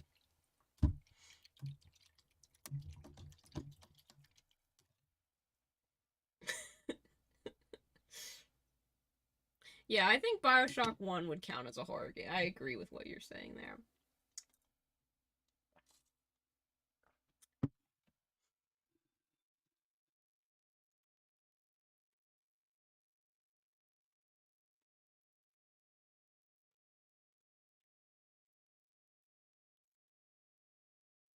I'm sure there's other games. Again, I just don't remember them. I've certainly watched people play more games than I have played myself.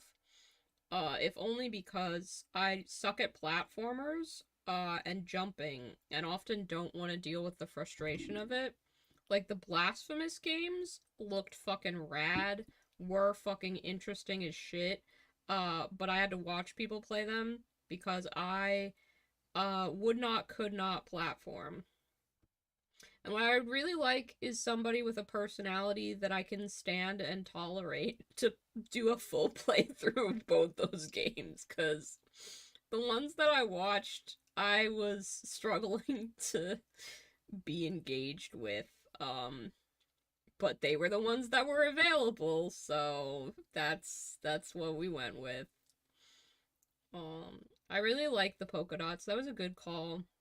Um, I think we will end up putting a line of whipped cream down his back and sticking little things into it, which means we need to finish um touching up his little hat. I think the colors could be cleaner on that. We need to paint stripes on the popcorn buckets, and we need to add some highlights to the chocolate. Those are the things that need to happen. I also need to drink more water.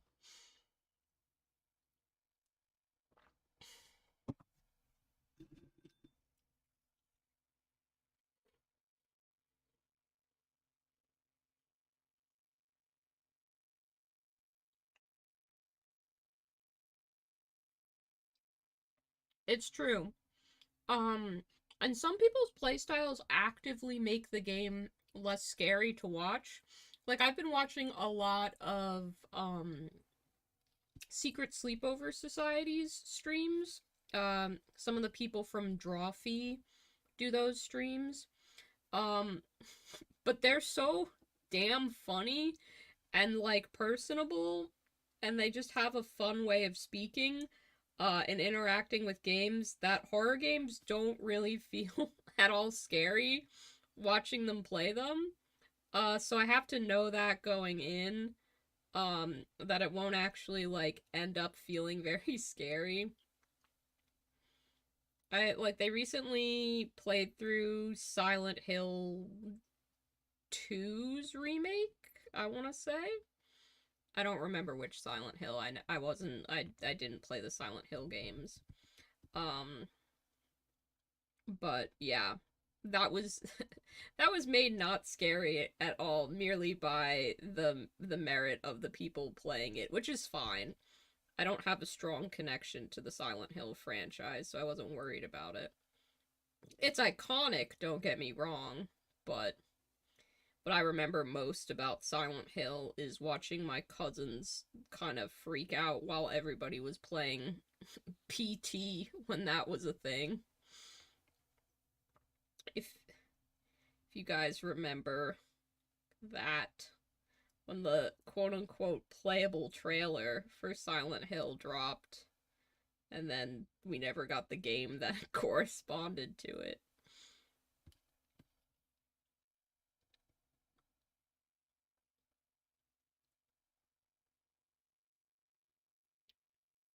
But yeah, I can imagine that that would be irritating for if I had actually wanted to find one of those games. Scary.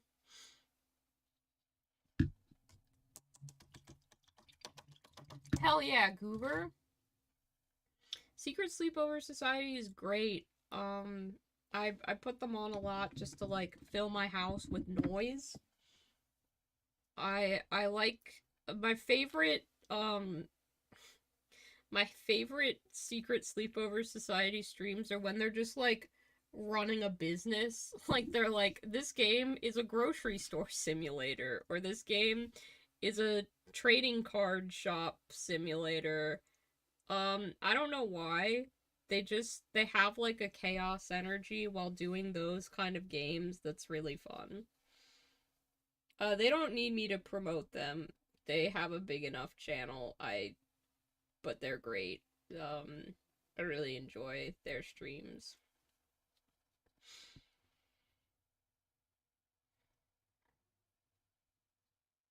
More horror games should be on like cargo ships.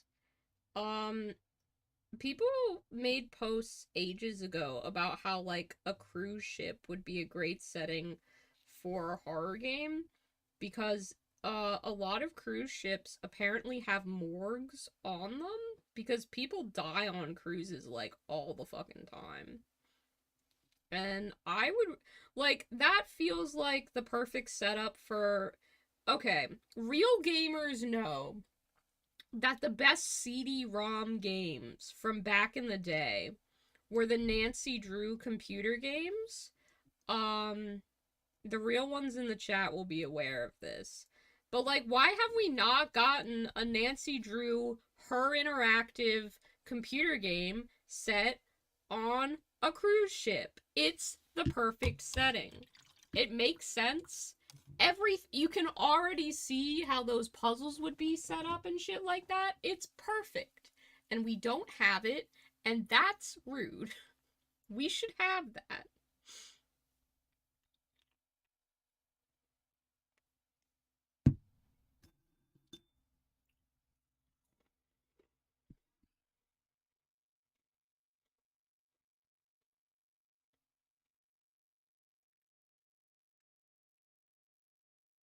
To my knowledge, Realm of the Lich King, there was recently like an indie horror game that was set on like a space cargo ship that got very popular, called Mouthwashing. So I think the cargo ship specific setting, although it is kind of future and sci-fi, has at least like someone's acknowledged that that would be a good horror setting.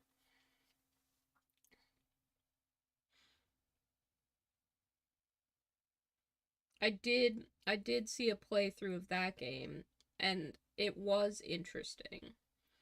It didn't strike me in like a this is terrifying kind of way. I think part of that is the like visual design that they went for just didn't hit me as spooky, but that's okay.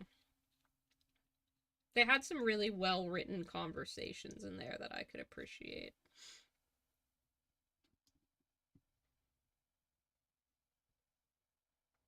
We love when a game is well written. I replay Night in the Woods like all the time when I'm feeling weird because some of the writing in that game is just stellar.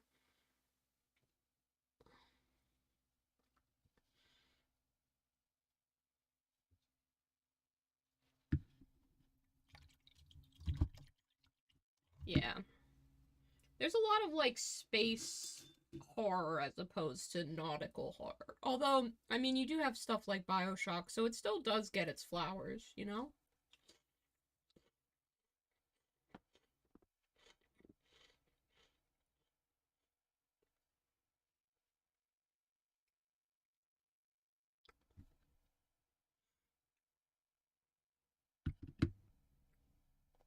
Where did I put the red? I need to touch that up.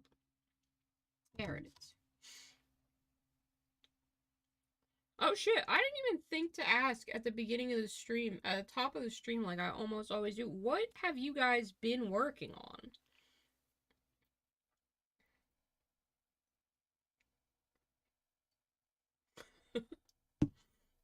Super Fight is a great name for a card game. That sounds fun.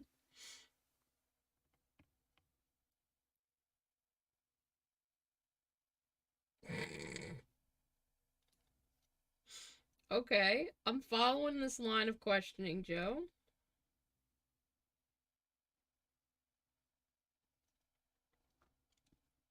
If Cthulhu in the situation was given bicycle, would he be riding a standard sized bicycle or a Cthulhu sized bicycle?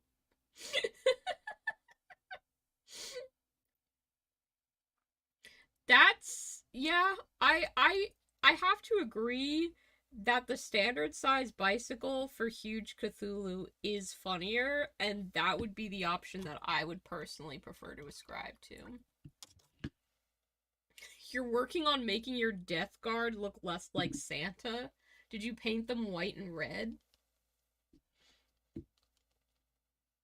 I mean, white and red are certainly colors that are utilized a lot in horror. I don't know how many people have like 12 plus hours to waste of their time, but there's a YouTuber who does like complete breakdowns of some of the like bigger horror films that come out. Like there's a complete guide to Midsummer and The Witch and Hereditary out there, done by a YouTuber called Novum. They're fantastic. I love these videos. Um, but a lot of them, he talks about like colors that are utilized in horror and what they will like represent and stuff like that. And white and red do come up a lot. So that's fun. I do recommend those videos if you haven't seen them and you like horror and you want to waste like a full day consuming someone's content who has done like the utmost research on very niche topics. It's great.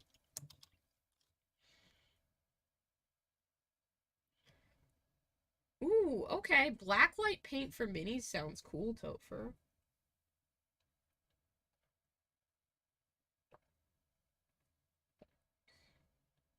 You've got a Revel model car, and it's just a type of kit that you have mixed opinions of how well you built it. Fair enough. I've never built any of these miniatures well. I'm no professional assembler for miniatures. That much is true. There's like a little bit of super glue that got stuck under here, so I'm just gonna paint it white, and then I'm either gonna fill it with candy sauce or put a tiny little dab of faked whipped cream there. And that will fix that problem. We do need to further highlight the chocolate parts, and then I need to finish doing the stripes on the popcorn. Okay, we're getting there, chat. We're getting there.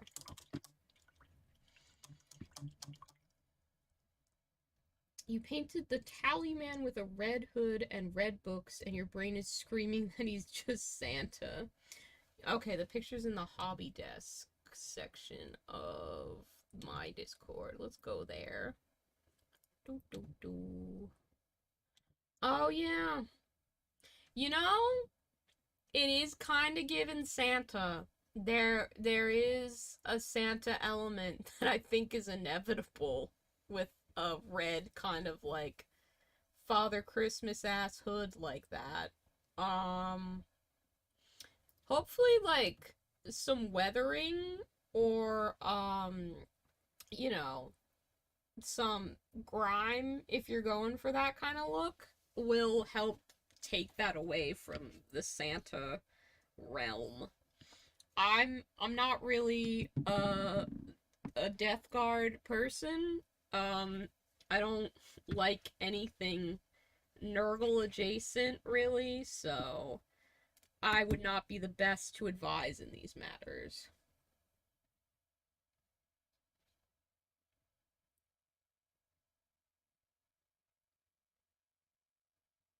Ah, cool.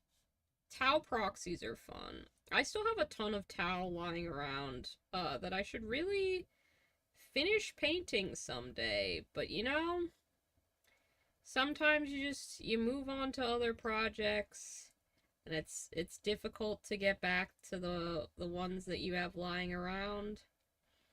And that's also valid. I do think yellow would be a really nice color for Tau, so I am interested to see how those turn out for you, Clara.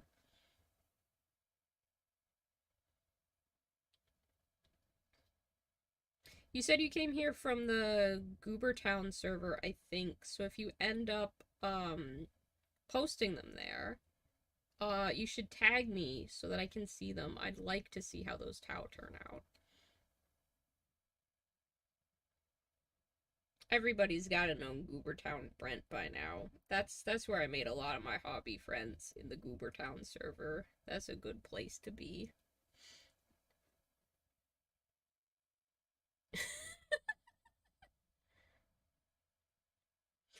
That sounds like an incredible battle, Joe. Tell MB that I say hi, and say hi to the little one for me as well when you get home.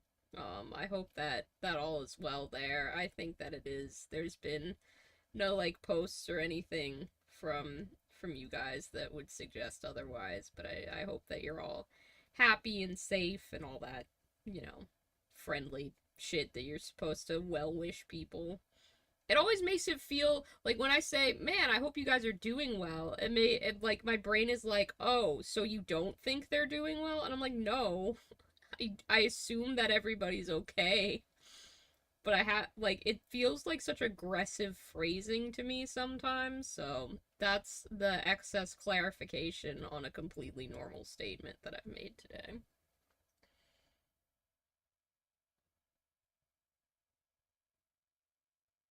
Cool. Yeah, I'll try to just keep an eye out in the Goobertown server as well.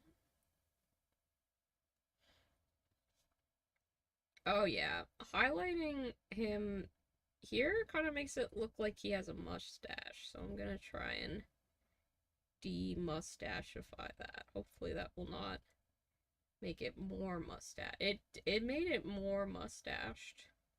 He is supposed to be evil though, so maybe that'll work out in the end. I think I'm gonna have to knock that back just a little bit, but that's fine.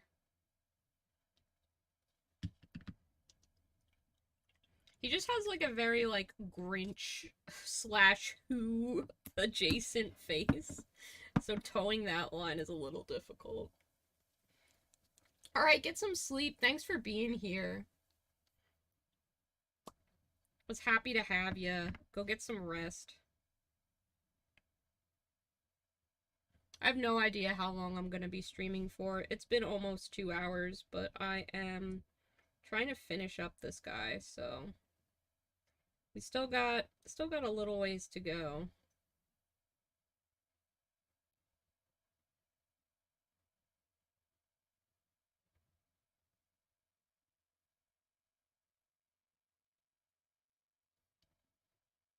I think that looks better. We'll go with that. It's not perfect, but it's fine. It's an evil Teletubby, man. If people say I've done it wrong, then like, I'm sorry. Who are you, the Teletubby police? Do you really think this is where you need to be issuing corrections? Is this your priority right now? Yeah, the mustache expansion. That's what the people are clamoring for. That's what they can't get enough of. They need a full expansion for that as opposed to just painting mustaches on their little guys if they want to.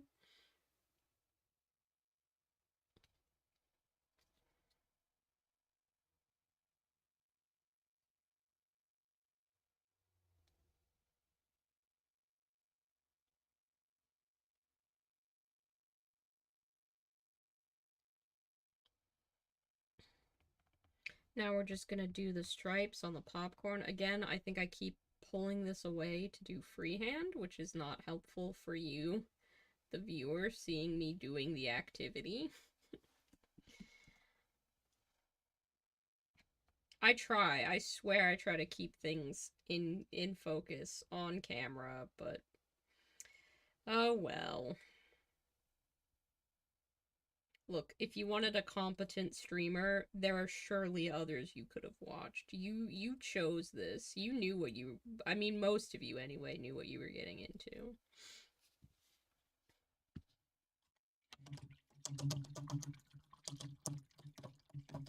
How's life going? Life's complicated. Fubbernuck3. Jesus Christ, these usernames. Life's complicated 3.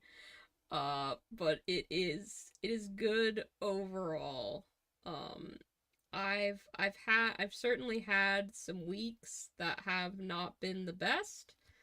Um, but we are getting through it. I've reinvigorated my passion for making art recently, so that's really fun. And I'm doing well overall.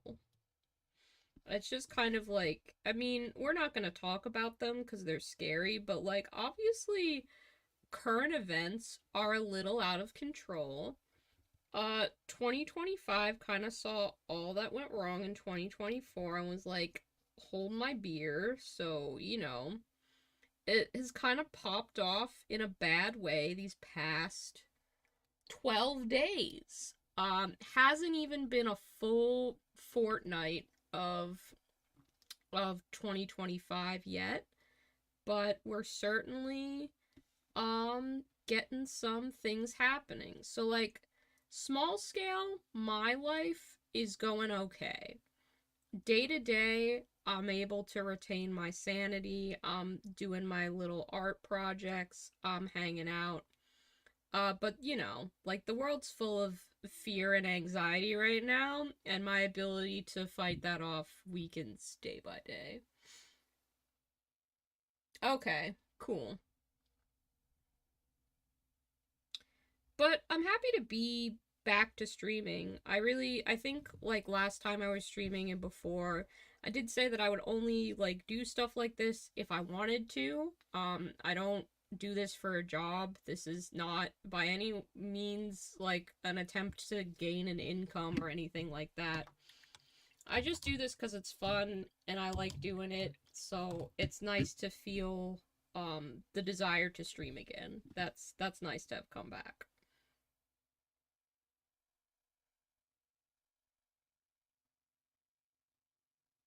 I think definitely part of that is just the approach of Adepticon, which is usually my favorite event of the entire year. Um, so having a game that I made that I want to demo there, definitely like there's the desire to put kind of my best foot forward with it and get as many different minis for it painted up as I can so that people can try out different things.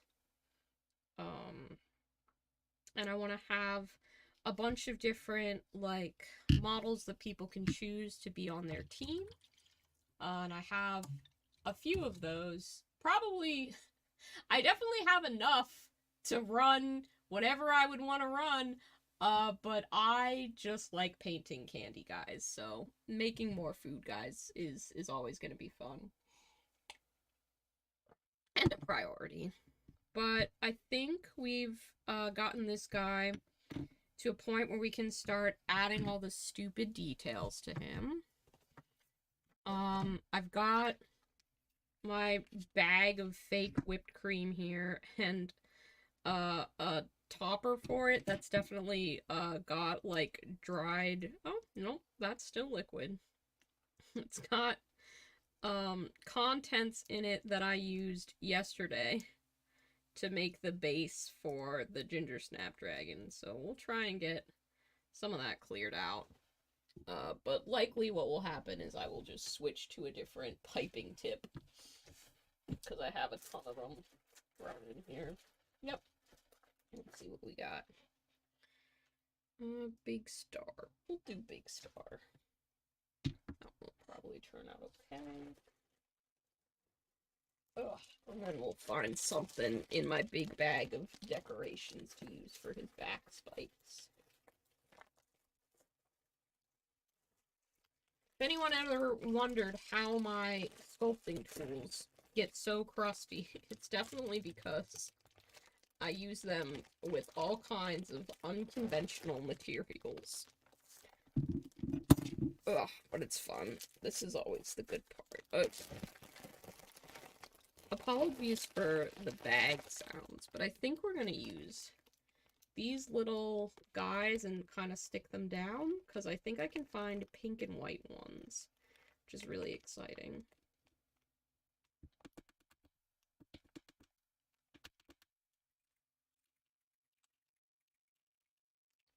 There we go.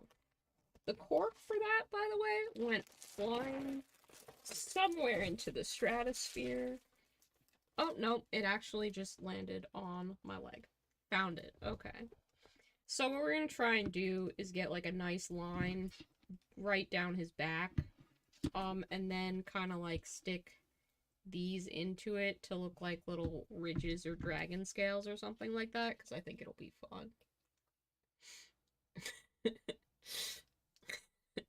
The horrible ASMR experience of me digging around in a bag of candy decor. Aw, thank you! I am very happy with my tattoos. We've got tons of them. I want to get more. I've got a Furby one up here. I did recently. I don't think I'll be able to, like, get my sweatshirt up high enough to show the whole tattoo. Maybe. But I got the messengers from Bloodborne tattooed. But yeah, I mean, the ones on my hands and arms, for the most part, are very, like, candy core. And I love them. I'm hoping to be able to add a Moomin tattoo this year. And more. We'll see where, you know, funds and time and everything like that is at, but tattoos are such a fun way that humans have found to be weird and customize themselves. Makes me very happy to routinely upgrade my character design, so to speak. I think I can get this to kind of taper down a bit. Yeah. I wish I had not put that popcorn bucket right there, because I would really like to fill this space too.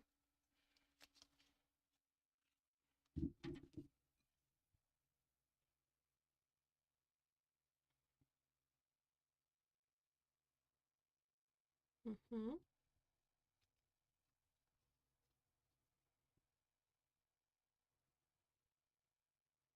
Mm-hmm.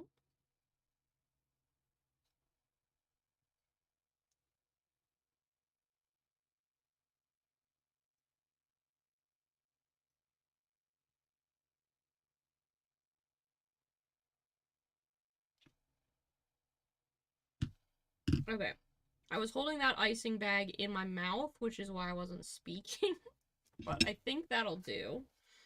Now we'll see if we can stick some little decorations in here. My hands are gonna shake horrifically while trying to do this. That's always what seems to happen. Oh, that's definitely off center. Let's get that moved over. That looks good. Okay. Pink one. And then a white one. Also off center. That looks good enough.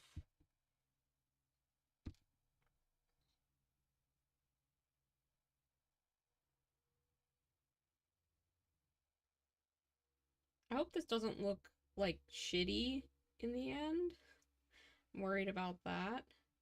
But I just thought it would be fun to do. It's kind of weird. This whole model's kind of weird. I think I just really liked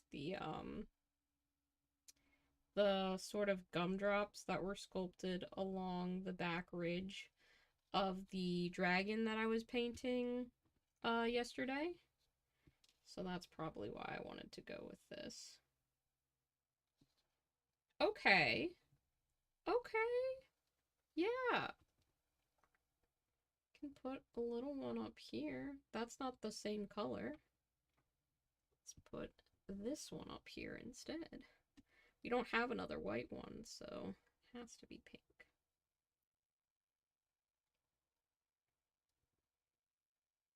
Yeah. I like that. I think we need to just kind of blend this, be less like perfect and piped on a little bit.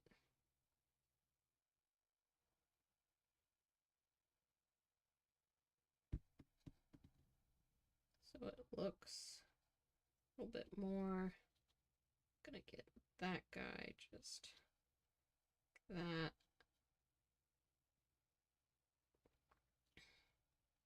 You can't fuss with it too much because it'll all fall to pieces and not look good, but I'm gonna futz with it a little bit.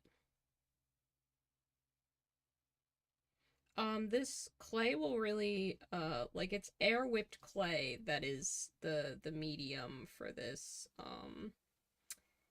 fake whipped cream product, and it does dry, very hard and durable, so I don't have to worry about, like, gluing those little spikes down or anything. They will absolutely, stay. I need just a little bit more. It's kind of dumb that I'm using a paintbrush for this. That was not a smart idea, but it's what I first grabbed, so it's what we're using.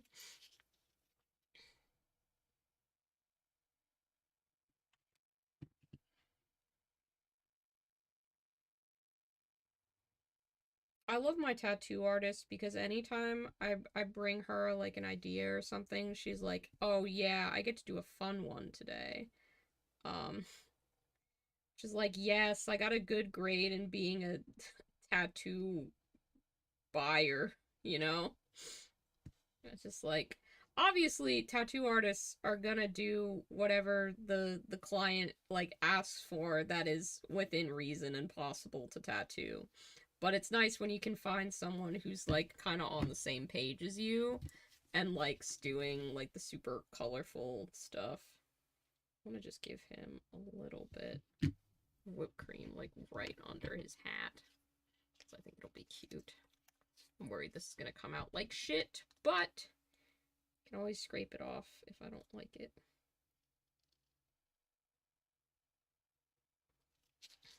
Yep, okay. Some of that doesn't look good. Some of it looks okay. I want it to have just a bit more depth. That's not working. This is gonna look bad, and then we're gonna make it look good. But it's not sticking where I need it to. Okay. Then I'm gonna take a little bit of a sponge. Gonna scrape it off the places that I don't want it to be. I'm gonna take a different paintbrush.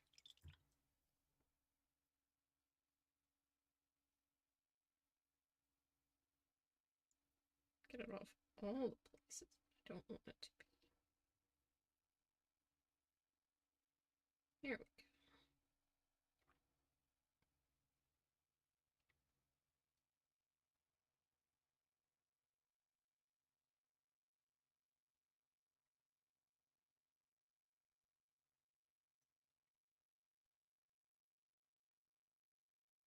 Squash the little texture that had built up. That's not what I want. Sorry, this is off camera because it's tiny and very detailed and hard to get right. Do any of you guys have cool tattoos? Or are planning on getting any? Definitely be interested in hearing about your tattoo plans.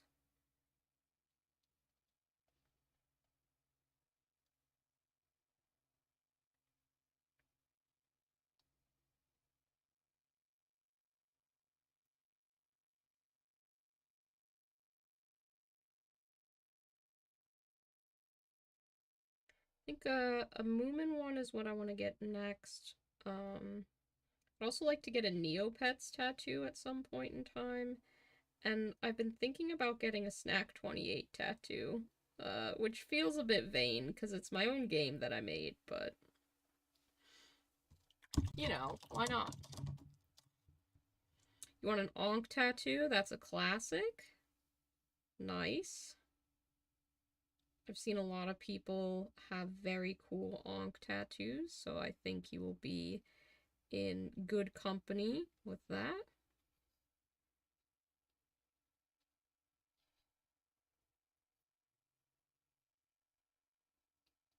I forgot, I kept making jokes about this pose for this guy being like a domain expansion pose. For all you Jujutsu Kaisen fans out there. So, yeah. He looks like he's about to do a domain expansion. And I love that. I think it's great. Okay.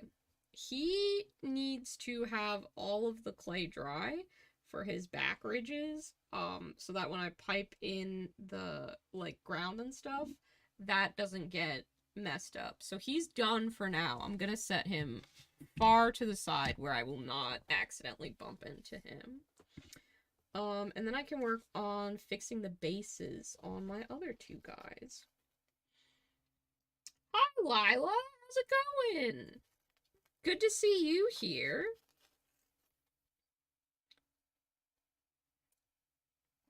It's been a long time since I've streamed, but I just finished up one of the models I was working on.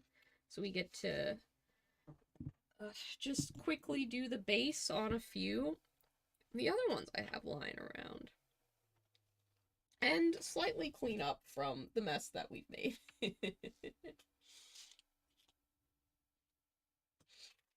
Yeah, I think having a Snack 28 tattoo would be cool. I don't think that's a crime. I've made a lot of cool art for it. Speaking of Lila Mev, and Snack 28 at the same time, did you guys know that Lila painted a Snack 28 miniature? If you saw that very beautiful, like, wait, like, just for comparison, okay, and don't get me wrong, I adore the piece that I painted. I'm very happy with it, would not change it. But the difference in skill level between Lila and myself as regards these miniatures is insane. It's so clear and apparent that Lila put in so much extra time and work. Hang on, let me get a good shot of these so you can see what's going on here. I'm gonna just take my phone off the little handle thingy. Because I'm gonna brag about this for a second. But, like, you can see the difference immediately. There's gradients here. There's the non-metallic metal armor. There's this beautiful, like, I love how subtly his face gets a little bit peachy. As it, like, where his cheeks would be, he's got a little bit of blush and stuff. And all the way around, Lila paints the back of her miniatures. They look great. The armor looks great. He's such a cutie. And then, like, my guy is my skill level. The best that I could do at the time. And I love him. But there is a world of difference between these two miniatures. And I love that, like, they're both still the same guy. Like, Lila still got this guy's dumb little face and his stupid chaos energy, right? And I love that, because that's just in the sculpt. So it was really fun to see that no matter who the artist is that's working on it, or what their skill level, it's still the same guy. Thank you again, Lila, for painting him. I adore him so much. Hee hee hee. Yes, Lila's was also smaller. We hadn't decided on the scale yet, and I had already painted the bigger one because the details seemed less intimidating to me on the big one. So, yeah. but Lila's is also smaller, so even more. I was cleaning up those. I wasn't painting yet. Jesus Christ, I got distracted. But yes. Um, and I'm hopeful that maybe in the future I will be able to purchase more like I'll be able to commission the sculptor who made those to be able to sculpt more Snack 28 miniatures in future, and hopefully I will be able to commission Lila to paint another Snack 28 miniature in future. Cuz she deserves to be paid for her time and skill. She was kind enough to like paint that one for me just cuz we're like, actual real life friends and stuff like that. Don't ever ask miniature painters to paint something for free. I did not ask for it to be painted for free. She offered. It was extremely generous. I did cry about it a lot. Um, Not in a bad way, just in a my friends are kind and I don't know how to process that way. So yeah, very very generous, very much appreciated. And I hope to actually be able to buy your work sometime. I have purchased pieces from Lila before. I did purchase a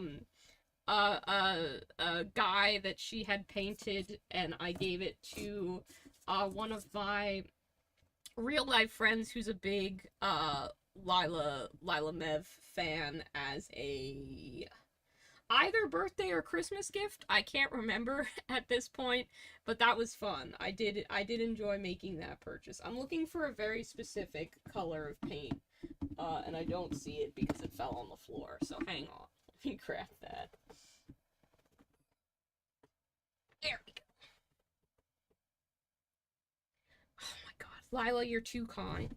Well, you can paint it for I'll get you some coffee chocolates. I already ordered them. They're already, in the process. But I think I told you guys earlier about my obsession with Moomin collectibles because I love the Moomins. Every year for Valentine's Day, they sell Moomin chocolates in Japan in these beautiful tins that I need to have in order to continue producing serotonin. But many of the chocolates are coffee flavored, and I do not like or drink coffee. Fortunately, Lila and her wonderful husband both love coffee, so I invite them over and they help me demolish those tins of chocolates, which is great.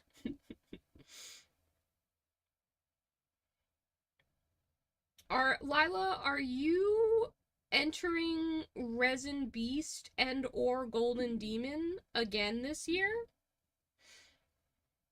I know that the Resin Beast saga has been ongoing for many a year.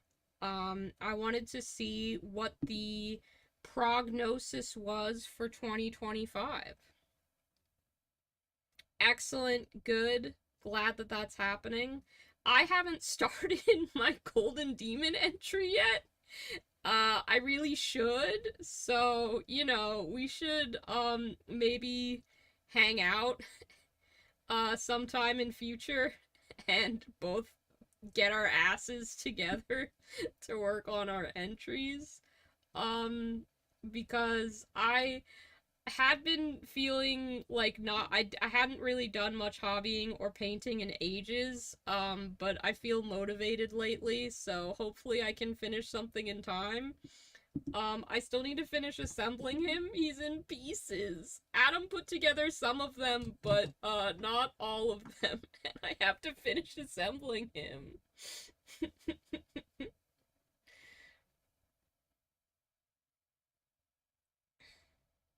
Yes, you can do this. You can do this. I'm excited to see the final version of Curse Baby be entered in Resin Beast. I thought about entering Resin Beast, but I'd have to get the piece 3D printed. Um and there's only a single piece that I thought I could make cute. And I get intimidated asking my friends with 3D printers to print things for me, not because they're assholes, but just because I have social anxiety. So I haven't done it yet. But I should maybe do that. I know it'll be sitting in a case, which is stupid and silly to say, because obviously my Golden Demon piece will also be sitting in a case with some of the best painted miniatures by some of my dear friends and colleagues. Um, but anxiety doesn't work in a way that makes sense. So yeah, there's that. I'll be I'm considering it. I should probably see how my Golden Demon entry turns out before committing. You know. My projects are usually big. I do not have another knight this year. Mine is medium. He's medium sized. Your curse baby is bigger than my guy for Golden Demon this year. Like, hang on. This is okay. He's big. He's big. Don't get me wrong. But this is much smaller than a knight. Okay, hang on. Let me get your all sorts for size comparison. Like, oh, he's completely off camera. You can't see him. Can you see him now? You can see?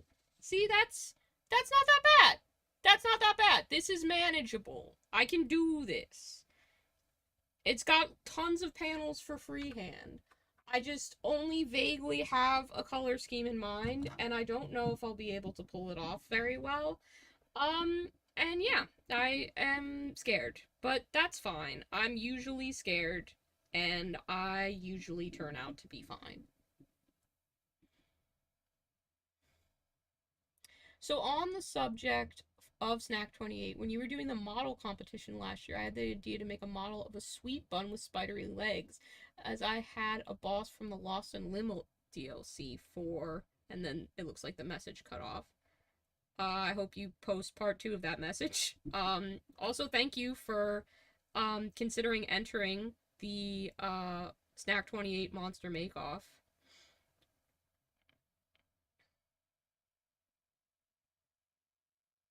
Yeah, you should still do it. Absolutely.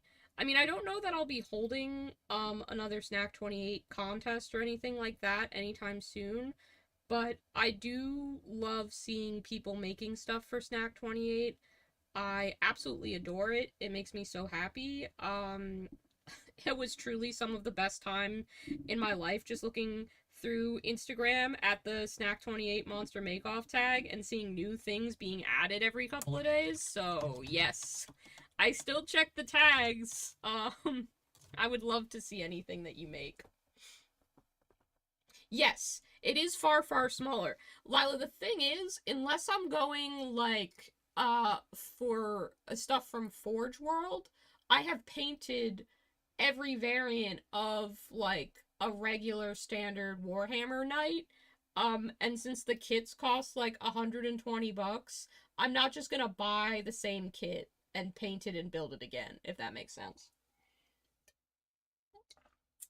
So that's why currently I am not planning on entering another night. However, there looks to be a new night coming out potentially as a part of the Warhammer preview that releases on the 16th. There's no way that that will be done in time for Adepticon, because who knows when that model actually will come out.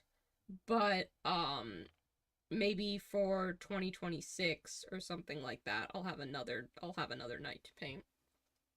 I'm also not opposed to getting the Forge World nights. They're just expensive, and I was busy buying Moomin collectibles from Japan and traveling this year, or 2024, so I wasn't looking for big hobby expenditures at that time. That's kind of an area that I cut back in a little bit.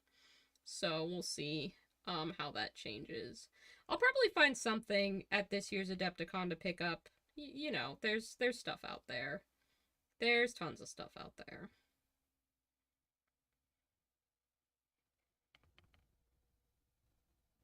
What's the general base size for Snack 28 Monsters? It's 60.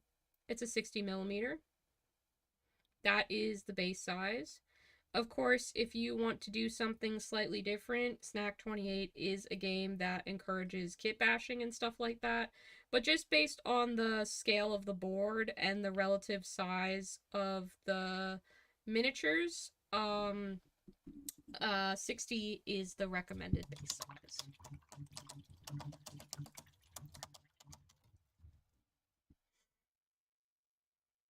So all of the monsters that I have are going to be based on 60 millimeter round bases. But for the characters, for whatever reason, I really like putting them on square bases. So they are on, I believe they're either 28 or 32 millimeter square bases. Snack 28 is not a game that focuses highly on technicalities. So, yeah, the base size is, I believe, for actually, hang on, I have it right here. I have the text that I wrote. Let's see here. Gameplay, deployment,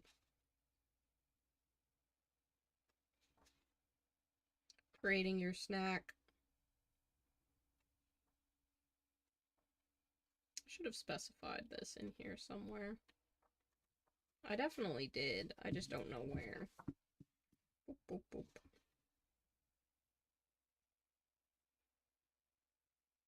Yep. Models used in snacks should be on bases between 25 and 32 millimeter in diameter. This isn't an exact science, just make sure your models aren't way bigger or way smaller than your opponents. Most monsters models will be on 60 millimeter bases. Right there in the text, because people ask questions and we wrote down the answers. Thanks for asking, though. I'm glad I got that answer right, just like off the top of my head. That's very satisfying that I do, in fact, know the rules and remember how to play the game that I made up.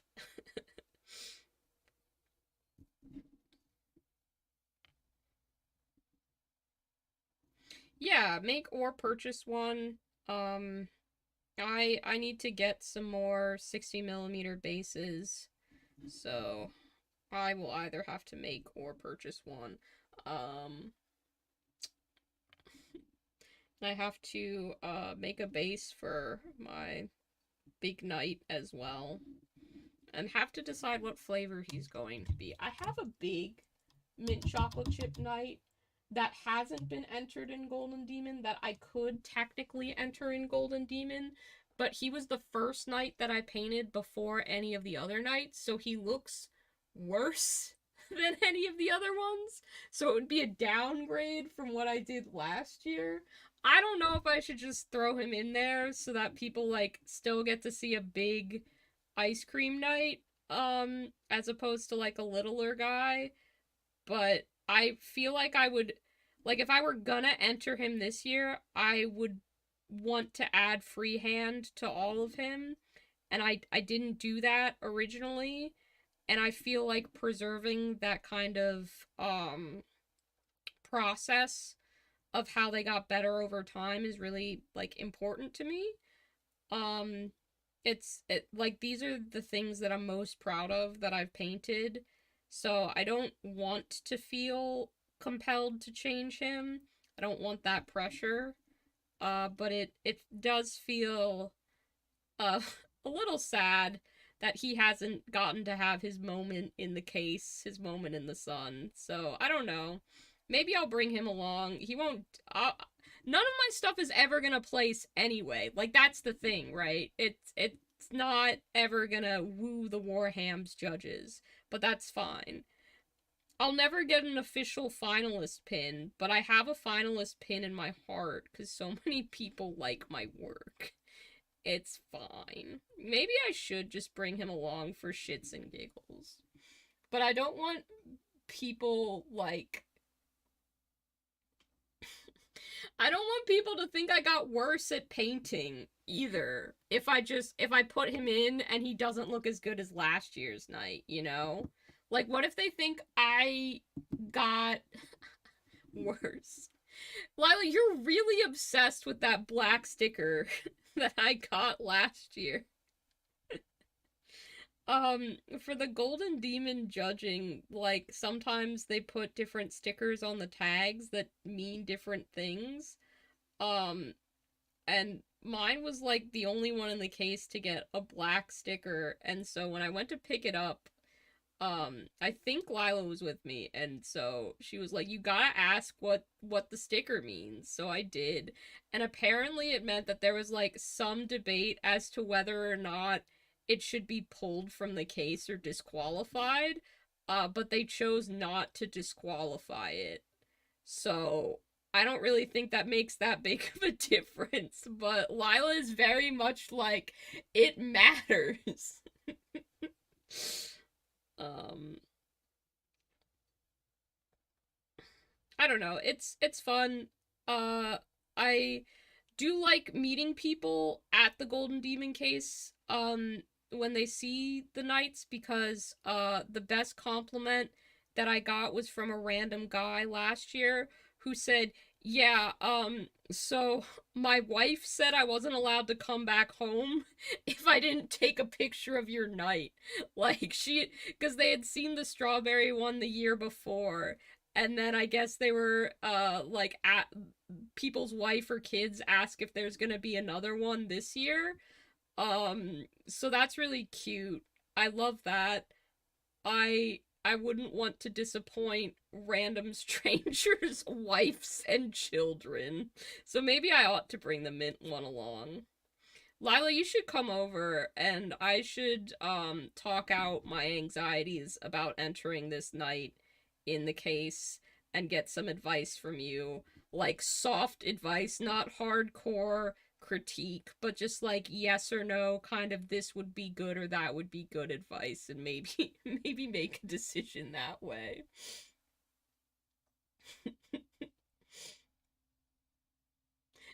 Well-behaved fivers rarely make history.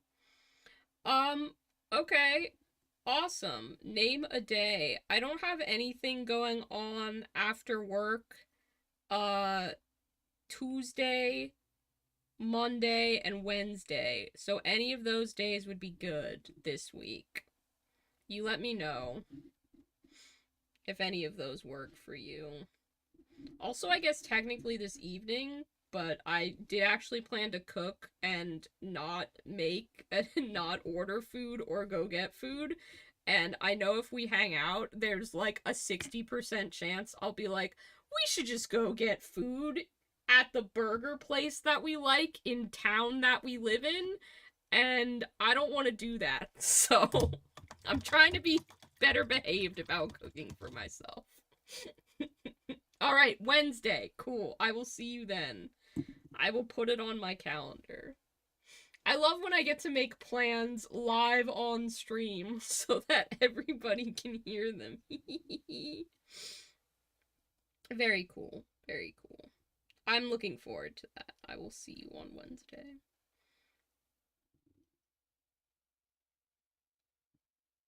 This room gets so warm when I am painting and the computer is going and my phone is also like working as the camera, but it is snowing where I live, so I could literally just crack a window and get free air conditioning in this room specifically if I wanted to.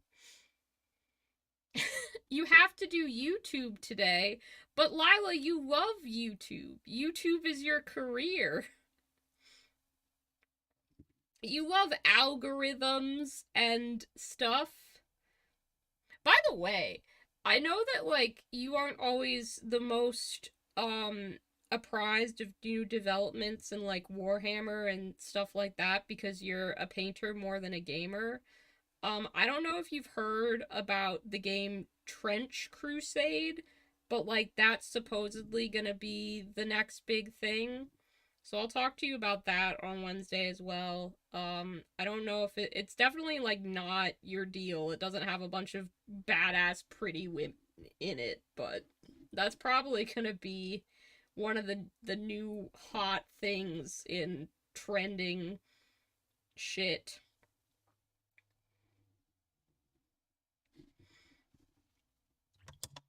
I've taken a look at Trench Crusade. It is cool. Um, yeah, I'll give you a Trench Crusade primer. There's like one miniature that I think you would really actually that's true. There's like two or three miniatures that I think you might like. Um, because some of them are women, but they're suggestive. Um, and then one of them is a really cool witch model, which would be like perfect for you. Um, but yeah, it might be worth like fucking. It's not getting in on the ground floor anymore because that ship has sailed.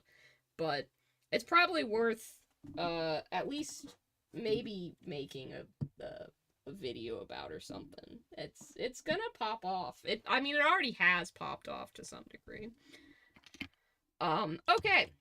I think what our next activity should be, since I'm not tired of streaming, is I should put this guy together because Lila's here.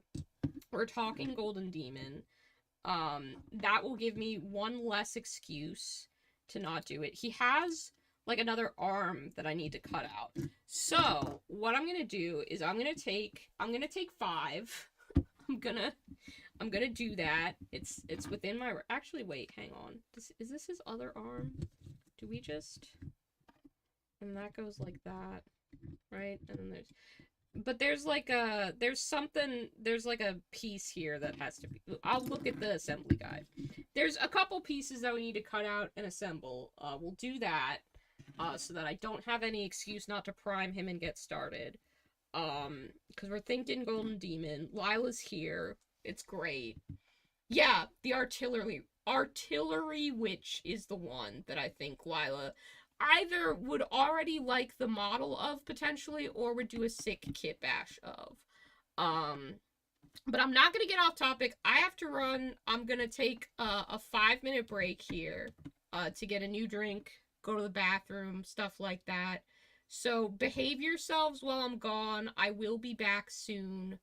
Yeah, it'll just be a few minutes, okay? Don't go anywhere. We're just taking a commercial break.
I don't know if that was 5 minutes. Maybe it was more. Maybe it was less. The important part is I'm back now.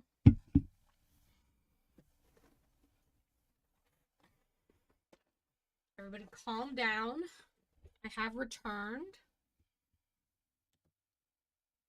Welcome back to me. Oh well.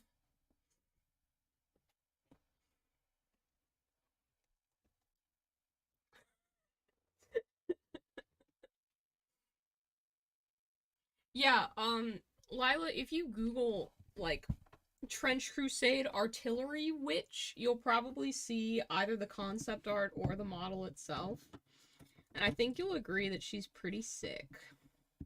Or they. I mean, they're wearing, like, a pretty elaborate costume, so who knows what's under there. I don't think it matters. I'm cleaning up my hobby desk, putting away these paints before I get started on assembling. It's definitely not a way of procrastinating assembly. We're gonna crack a fresh can of Arizona tea. Because I have that in stock again. That's right. I got groceries the other day, so I have the tea that I like to drink. You know what? Maybe. I have a thought. I have a beginning of an idea here. But if we paint this guy to be mint chocolate chip, I could do like an old versus new, you know? Like that's how I used to paint mint chocolate chip. Let's see if current me can paint it any better. I don't know why I still have this piece of cardboard that I primed things on. Get that out of here. Yeah, she looks cool. Okay, cool. I'm glad I was right. That you liked her. Let's see. A 5-minute break. Yeah, that's a pretty good pun. I do love any time that people do make puns like that. It genuinely amuses me. Okay, that's out of the way. Gonna slide that there. Got the super glue. We've got the plastic glue. Got all these paints that I haven't fit back into my place that I put all the paint rack. That's what it's called. Alright. Cheez-It snacks are still here. Let's get this open. There we go.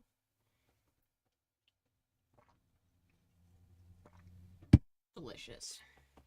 Alright. This is our boy.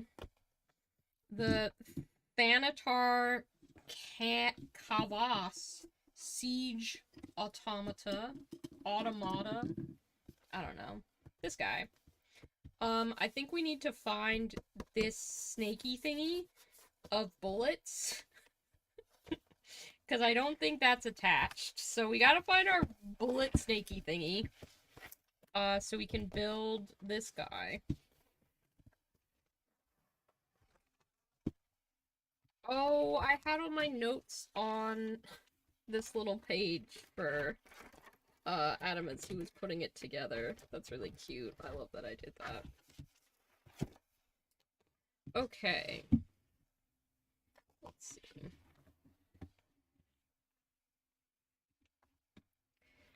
Oh, fuck. Why is this so many parts? Okay, that does look like literally the only part that,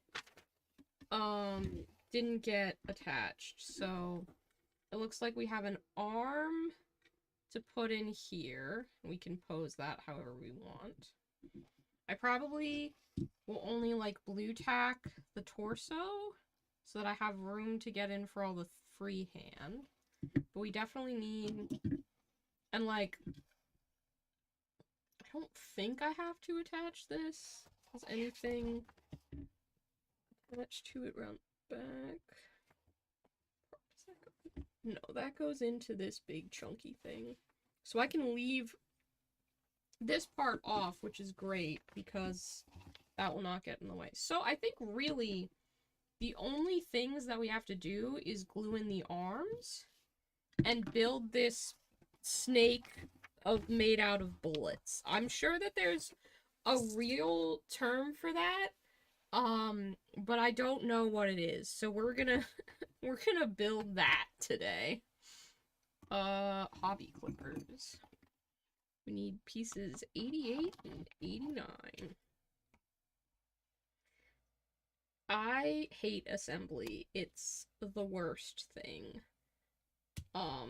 So when my partner, who lives overseas, came to visit me, because he's a sweetheart, he offered, or maybe I coerced, I don't remember the exact nature of it. In any case, he did put up with assembling most of this for me, which is very kind.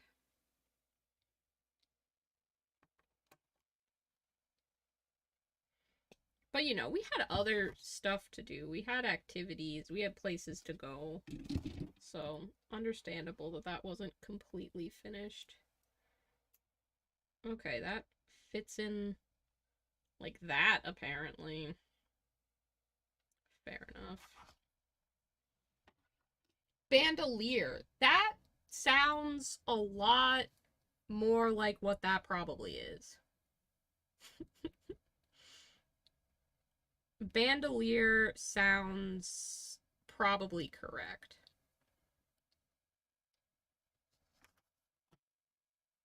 It is definitely not a historical channel because I don't know anything about history and battles and stuff. The only history I have a good grasp on is like the history of cartoons and animation. So, if you want to talk about Fleischer Studios, hit me up. But historical war, not really my area of expertise. Okay. Do we have dried plastic glue at the end of this? Please, no. Already we're encountering difficulties in that I did not put the stopper back on this bottle. But it's okay. We'll figure it out. And I will simply chop it off if I have to. There we go.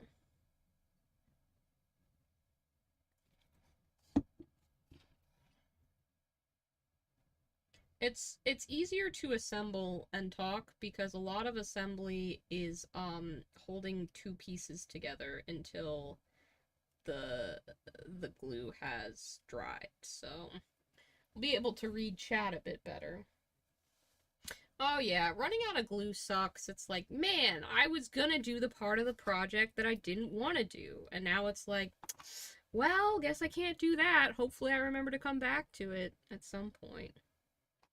Okay, that's A90 and 91. I have extra pieces from the options that I didn't build. I didn't build, I say. I'm not taking credit for building this. I did also say I would blue tack this together. I don't have any blue tack, so we'll see if I can find something. This might be the last good day to prime that we have for a while. Who's to say? It gets cold here.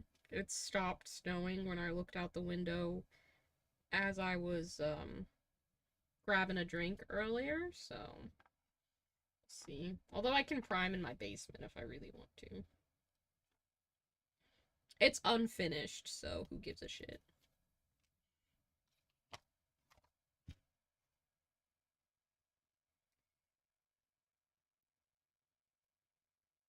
Okay, does not. Okay, that's offset in a way that really bothers me, but apparently that's how it's supposed to be. I guess. Like, pop off. I guess then that is gonna... Okay, then, yeah, that's gonna connect there. Okay.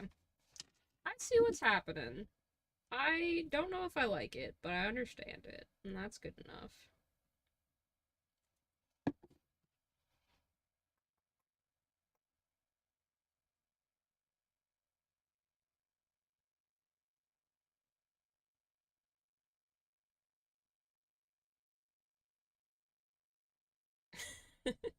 The Student Society referred to priming minis behind the dumpster as paint gremlin. Yeah, that feels about right. It was really hard to get minis primed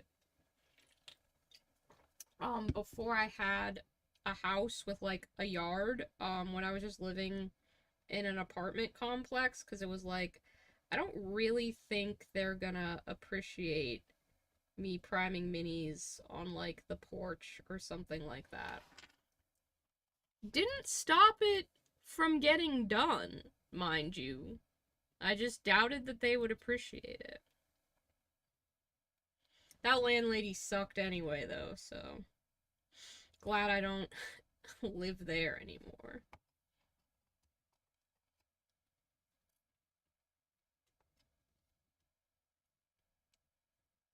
Yo, by the way, has anyone in this chat seen Nosferatu? I will not spoil anything, but I did think that that movie slapped, and I just would like somebody else to confirm that.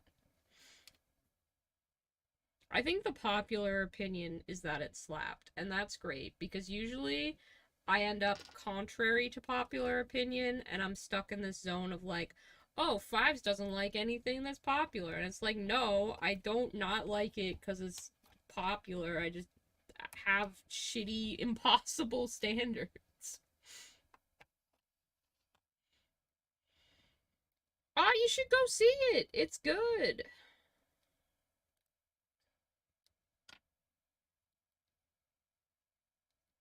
I hope you get round to it. I liked it anyway. I mean, I don't know. It's certainly not gonna be everybody's cup of tea, but like, I think the majority of people who are down for like a weird Robert Eggers horror film will like it. There's rumors that he's gonna direct a sequel or a remake or a prequel to Labyrinth with David Bowie. And I'm like, why are you getting the man whose filmography is, like, in order, The Witch, then it was The Lighthouse, then The Northman, and now it's freaking Nosferatu? Like, this is the guy you want to do Labyrinth? He doesn't have a strong sense of whimsy, in my opinion, and that would present like a fundamental disconnect to me. Okay, okay, and then I am supposed to put all that together. Okay, yeah. Alright, so I did have that correct in my brain.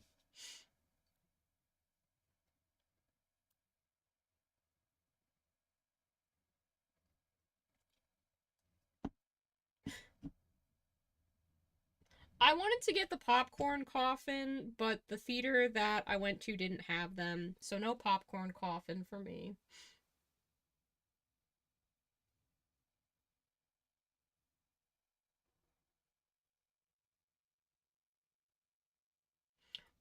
Good to see you dueling with brushes. I'm glad. No worries about not being able to stay long. I do hope you get to see Nosferatu soon, though. It's good.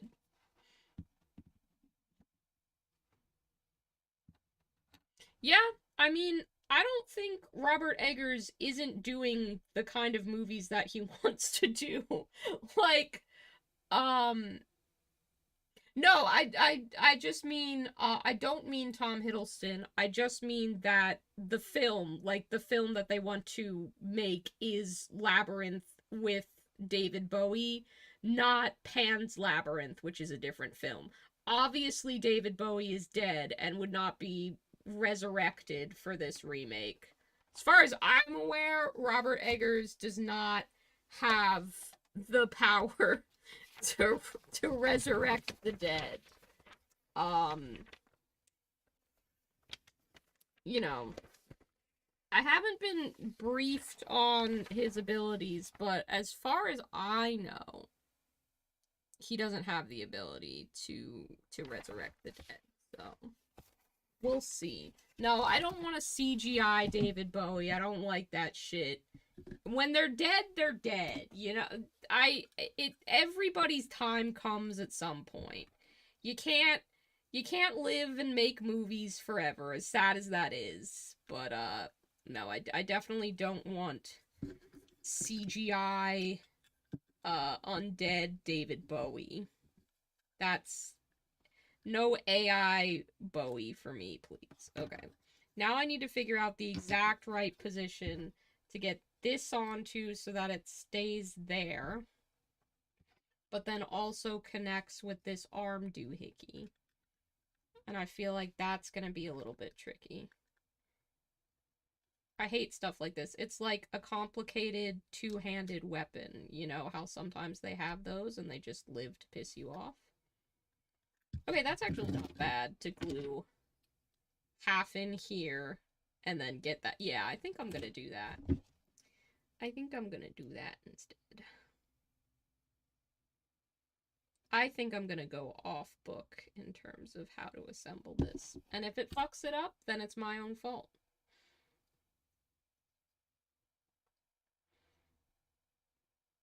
But I think by doing that, I'll end up having the flexibility I need to make those two fit together perfectly. At least that's what I'm hoping. We'll see if it works. If it doesn't, I will probably rip it off and try again. And that's okay.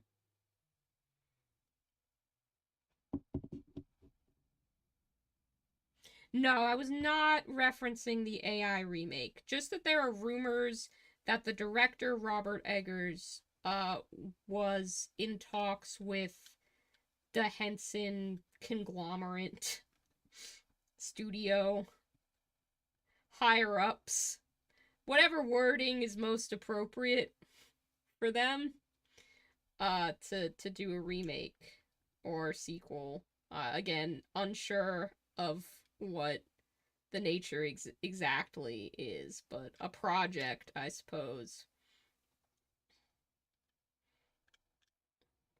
And I just thought, like, he's an odd choice for director, because all he's made so far are, like, gritty, kind of historically grounded pieces. Like, as much as Nosferatu, obviously there weren't vampires in that period in time, it's very, like, historical accuracy is one of Robert Eggers' like things. As far as I'm aware, he's very into getting things as period accurate as possible to be for the work that he does. Like in The Witch, for instance, all of the dialogue is like accurate to how they spoke in that period in time, which is wild and confusing. This is not working at all, and I'm not upset about it. I am upset about it. Is it supposed to be the other way around? Does that maybe connect like this? Did I put the wrong part? Okay, that snaps better into there. That snaps. We're making a mess. It's fine. It's fine.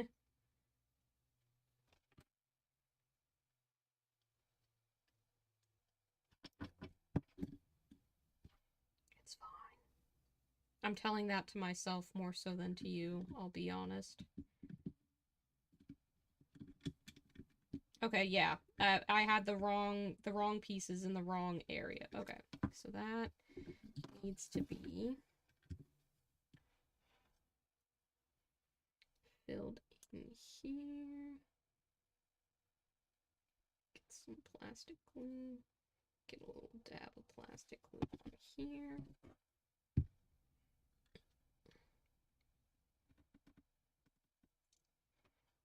And just figure out the exact right position for that arm to sit so that it fits with this bandolier.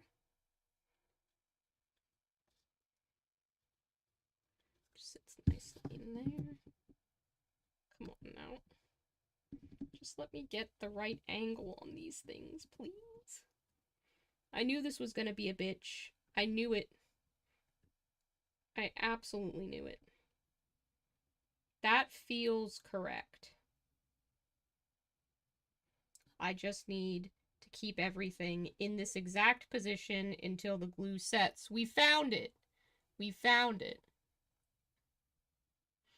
The camera probably hasn't stopped. Sorry, I'm just, I have to hold things in this position, or maybe it has.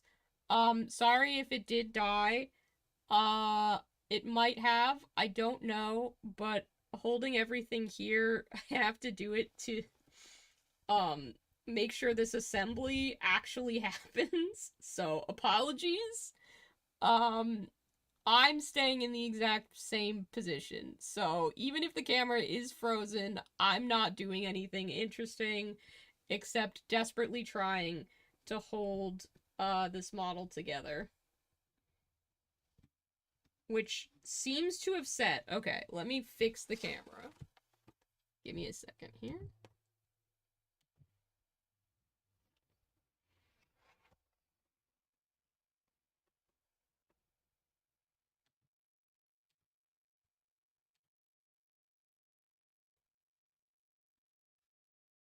Sorry, I didn't realize I was broken for so long. I was busy crying over assembly. Just a completely normal thing for me to do. And I'm sure it would have been really fun to watch me falter and mess around with that as well. Um, Hang on, let me just...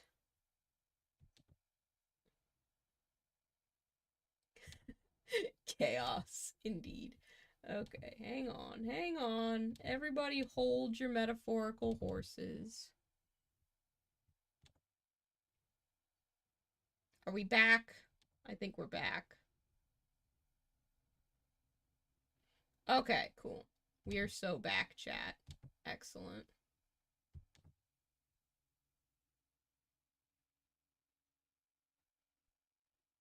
Alrighty. I realize I've gotten like a zillion messages since I started streaming, and now I'm trying not to check them after looking at my phone. To be fair, I've been streaming for like 3 hours, so, you know, that's normal. Um, but here we go. You can see that was the bandolier that I put together. Um, and we're just gonna let that kind of dry. Um, and hopefully everything... Okay. Yeah. Yeah, his hand's kind of down at his side, which is fine. That's where it has to be for that to all connect to the back. But putting that together was a bit of a beast. It does look like there's a little bit of disconnect there that maybe I can just sort of smudge, so hang on. I might still continue to fiddle with this a little bit. Ugh. Just to see if I can get that. There's lovely plastic glue strings. I don't know if... Oh yeah, because that's disconnected from the back.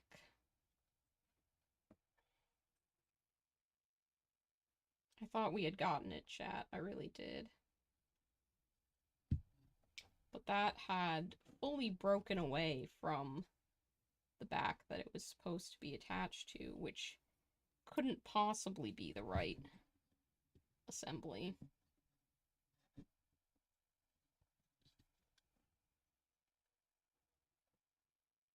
Because that does fit in there, but then to get that piece to fit, that doesn't work. No, doesn't work. Is it supposed to go the other way around? I don't feel like it can.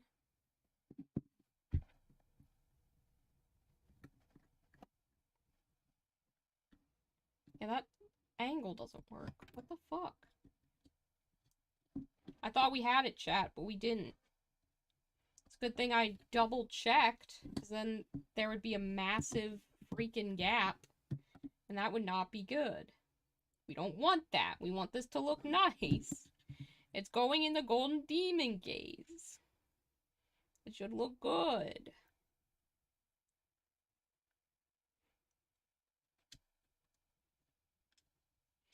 should look good. Does this need to be turned way around? No, because that would make it completely not fit. It has to be like this. So why don't you want to work, little Warhammer Mini? Why don't you want to cooperate and do your job? I'm doing my job. I'm trying to assemble you correctly, using the directions, following them. But this piece doesn't seem to fit.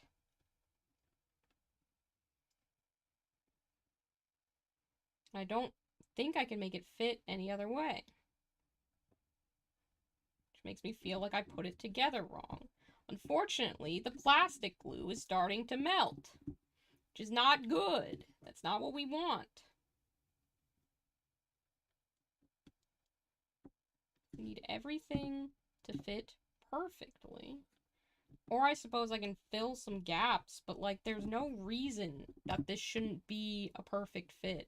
But I struggle with this anytime that there's something that needs to like connect two arms or like a weapon held between two hands.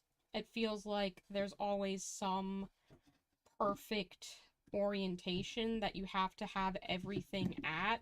And I very much struggle to find that, so I'm really frustrated about that. Everything's kind of reached a level of like tackiness with the assembly where it does feel like they stick together. They just don't fit together, which is frustrating. Oh, no, wait. Maybe we've got it. Hang on, everybody. Hold your breath. We have it. We have it. That's it. That's it. We got it. We found it, chat. We found it. That part's looking a little weak. But this is definitely the right... Yeah. I wish I could just squeeze a little bit of glue in there. That's definitely what this model needs, right? More plastic glue. Just a touch. Just a little touch more so that that can stay at the correct angle. There we go. There we go. Right? That looks...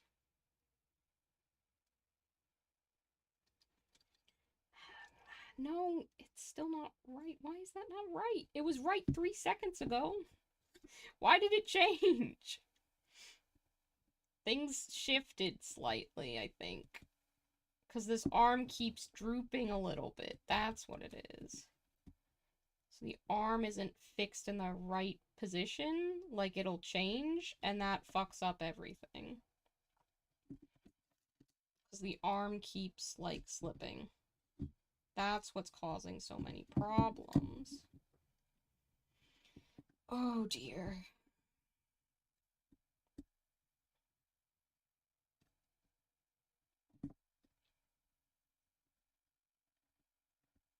Okay, I really will just have to hold this in its perfect position until it sets, and I can't move it at all, even slightly, because if that arm changes position, that messes up the whole thing.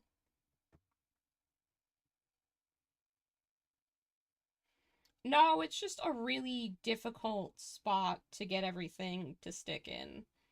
And I have to wait for the glue to set, because if this arm, like, it's in a ball joint, so if it changes its orientation, then it kind of pulls everything out of line.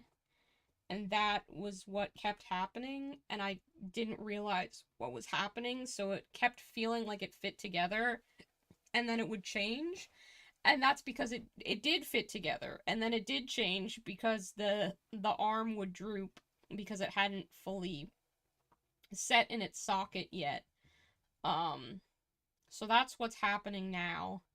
As you can see, I'm holding like the 3 or 4 pieces together, but they are all correct.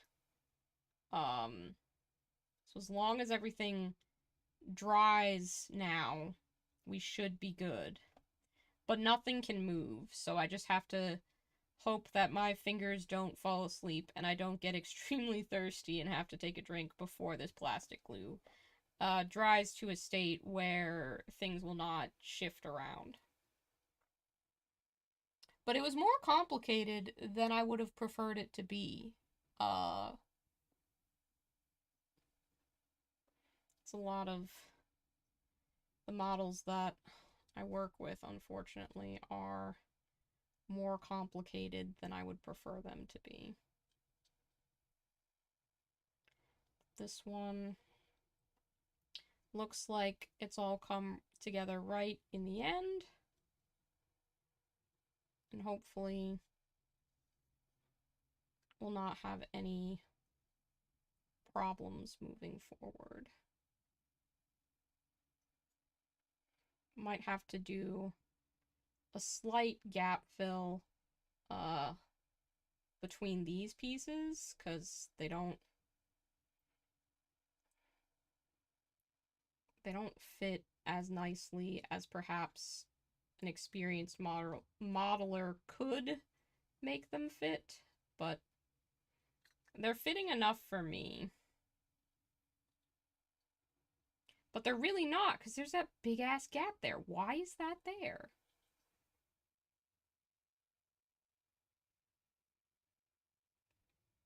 It feels like I somehow have this connecty piece here the wrong way around.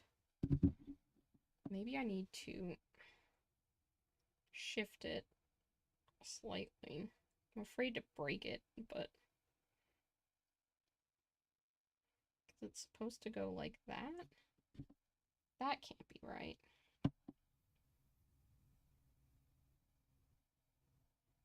Because that's the only way that it would go.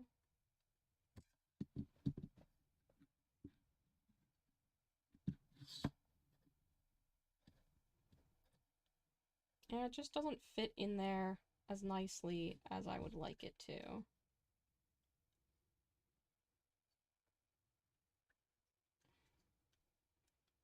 I'm trying to get it to be perfect, but it doesn't seem like that's gonna be a realistic possibility, because it keeps just not fitting where it's supposed to. Like there's something preventing it from just locking into the space that it's supposed to be in this guy. And I don't know if maybe that's lack of connection point or something, but it's really not wanting to sit where it fits into both of these gaps the way that it needs to. Because that is kind of a more severe curve.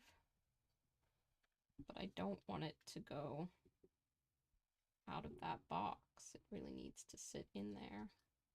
So I don't know if I need to raise this arm slightly or what, but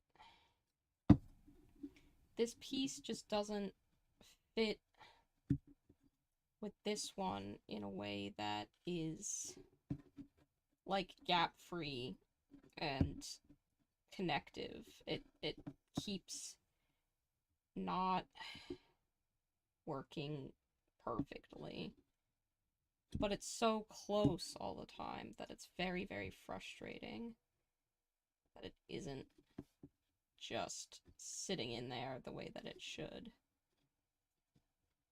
Because that one will pull out of its gap and then that one will. But they won't go together. Like the curve of this doesn't match up. I don't know why that would be. I feel like it's because this arm piece keeps shifting, but then I'll have it to where it feels right, but then the other piece will pop out of place and not look right. So I don't really know what I can do about that. It's kind of like I might have to cope with some of the gaps, but it shouldn't be that way. It shouldn't be that way at all. I don't like they don't design Games Workshop models aren't designed to have giant gaps in them, so I don't know why it wouldn't fit correctly. It just doesn't make sense. It's very frustrating that it doesn't make sense. I'm gonna take it off camera just for a second to see if I look at it closer, it makes any more sense to me. Because there should be a perfect fit for this. And I don't understand why there isn't. Because that definitely fits in there.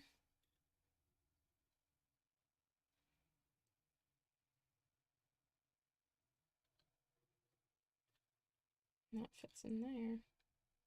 Then if I want them to all fit together, they won't do it. Something has to change somewhere, and I don't quite know where or what. But this is a very tricky piece to fit together. It's very frustrating that it doesn't.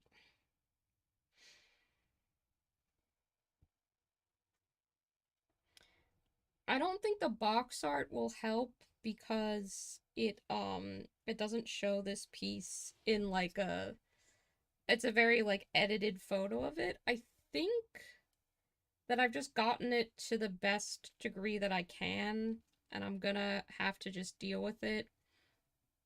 Um I don't think I can do it any better than what I currently have, so I'm gonna just wait for the glue to completely cure, and I'm not gonna mess with it anymore. Because I think the more I mess with it, the worse it's gonna get. Which is admittedly not very engaging content for you guys to be watching. But I did painting earlier, and we're at almost 3.5 hours into the stream, so I'm probably not gonna go for too much longer anyway. Um, this is the best that I was able to get it. So there's like kind of a weird gap in the bandolier at this point. But I'll figure out what to do about that because think um I don't think anything else that I can do is going to be helpful.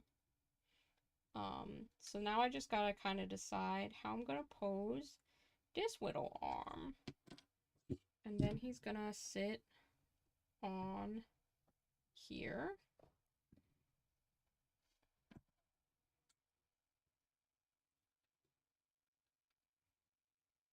So I think maybe having this arm like there would look good.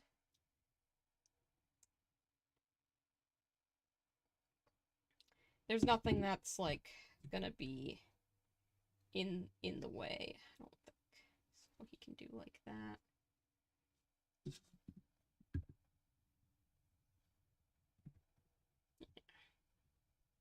Yeah, I think that's good. Nice little pose for him. He gets to go on his little base.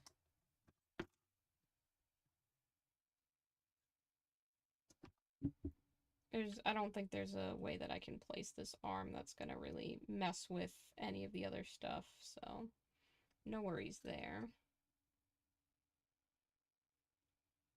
But that's the assembly that we needed to do for this guy. Because I'm probably not gonna glue his torso to his leggies just yet, and I'm definitely gonna leave this off. It's supposed to be a giant cannon. I have thoughts of making it into a giant dish of ice cream. I haven't decided if that's what I'm gonna do, or not yet, but the thought is definitely there. Because I think it would be funny. I definitely will have to decide what flavor to paint him up like. He's got tons of bits and bobs and stuff that we can do fun shit with. And maybe making this bandolier like a different type of candy would be fun. We did good though. Let's see. We got our evil Teletubby monster finished just about. We just have to do the basing, but we're waiting for his back ridges to dry, so he's good. We got the bases done on the honey bear and this mint chocolate chip guy. So these are going to be viable Snack 28 character options. And then we've got our golden demon model mostly assembled. I will probably just blue tack that and blue tack that after I get some blue tack, so that he can be primed. And then that'll be the next big project that I start to tackle.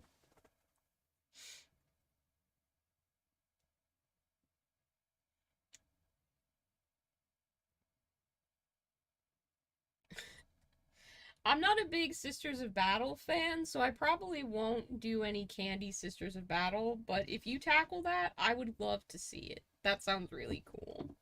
I think that's gonna be it for me, though. I've been going for a while. I don't really want to touch this anymore to hopefully make sure that it all sets and cures in the correct position. I'm not willing to, like, fuck that up in any way. Um, but yeah, it was nice to get back to streaming. It was good to see all of you again, and I hope that you have a good rest of your day. Be good to each other, and I'll catch you in the next one.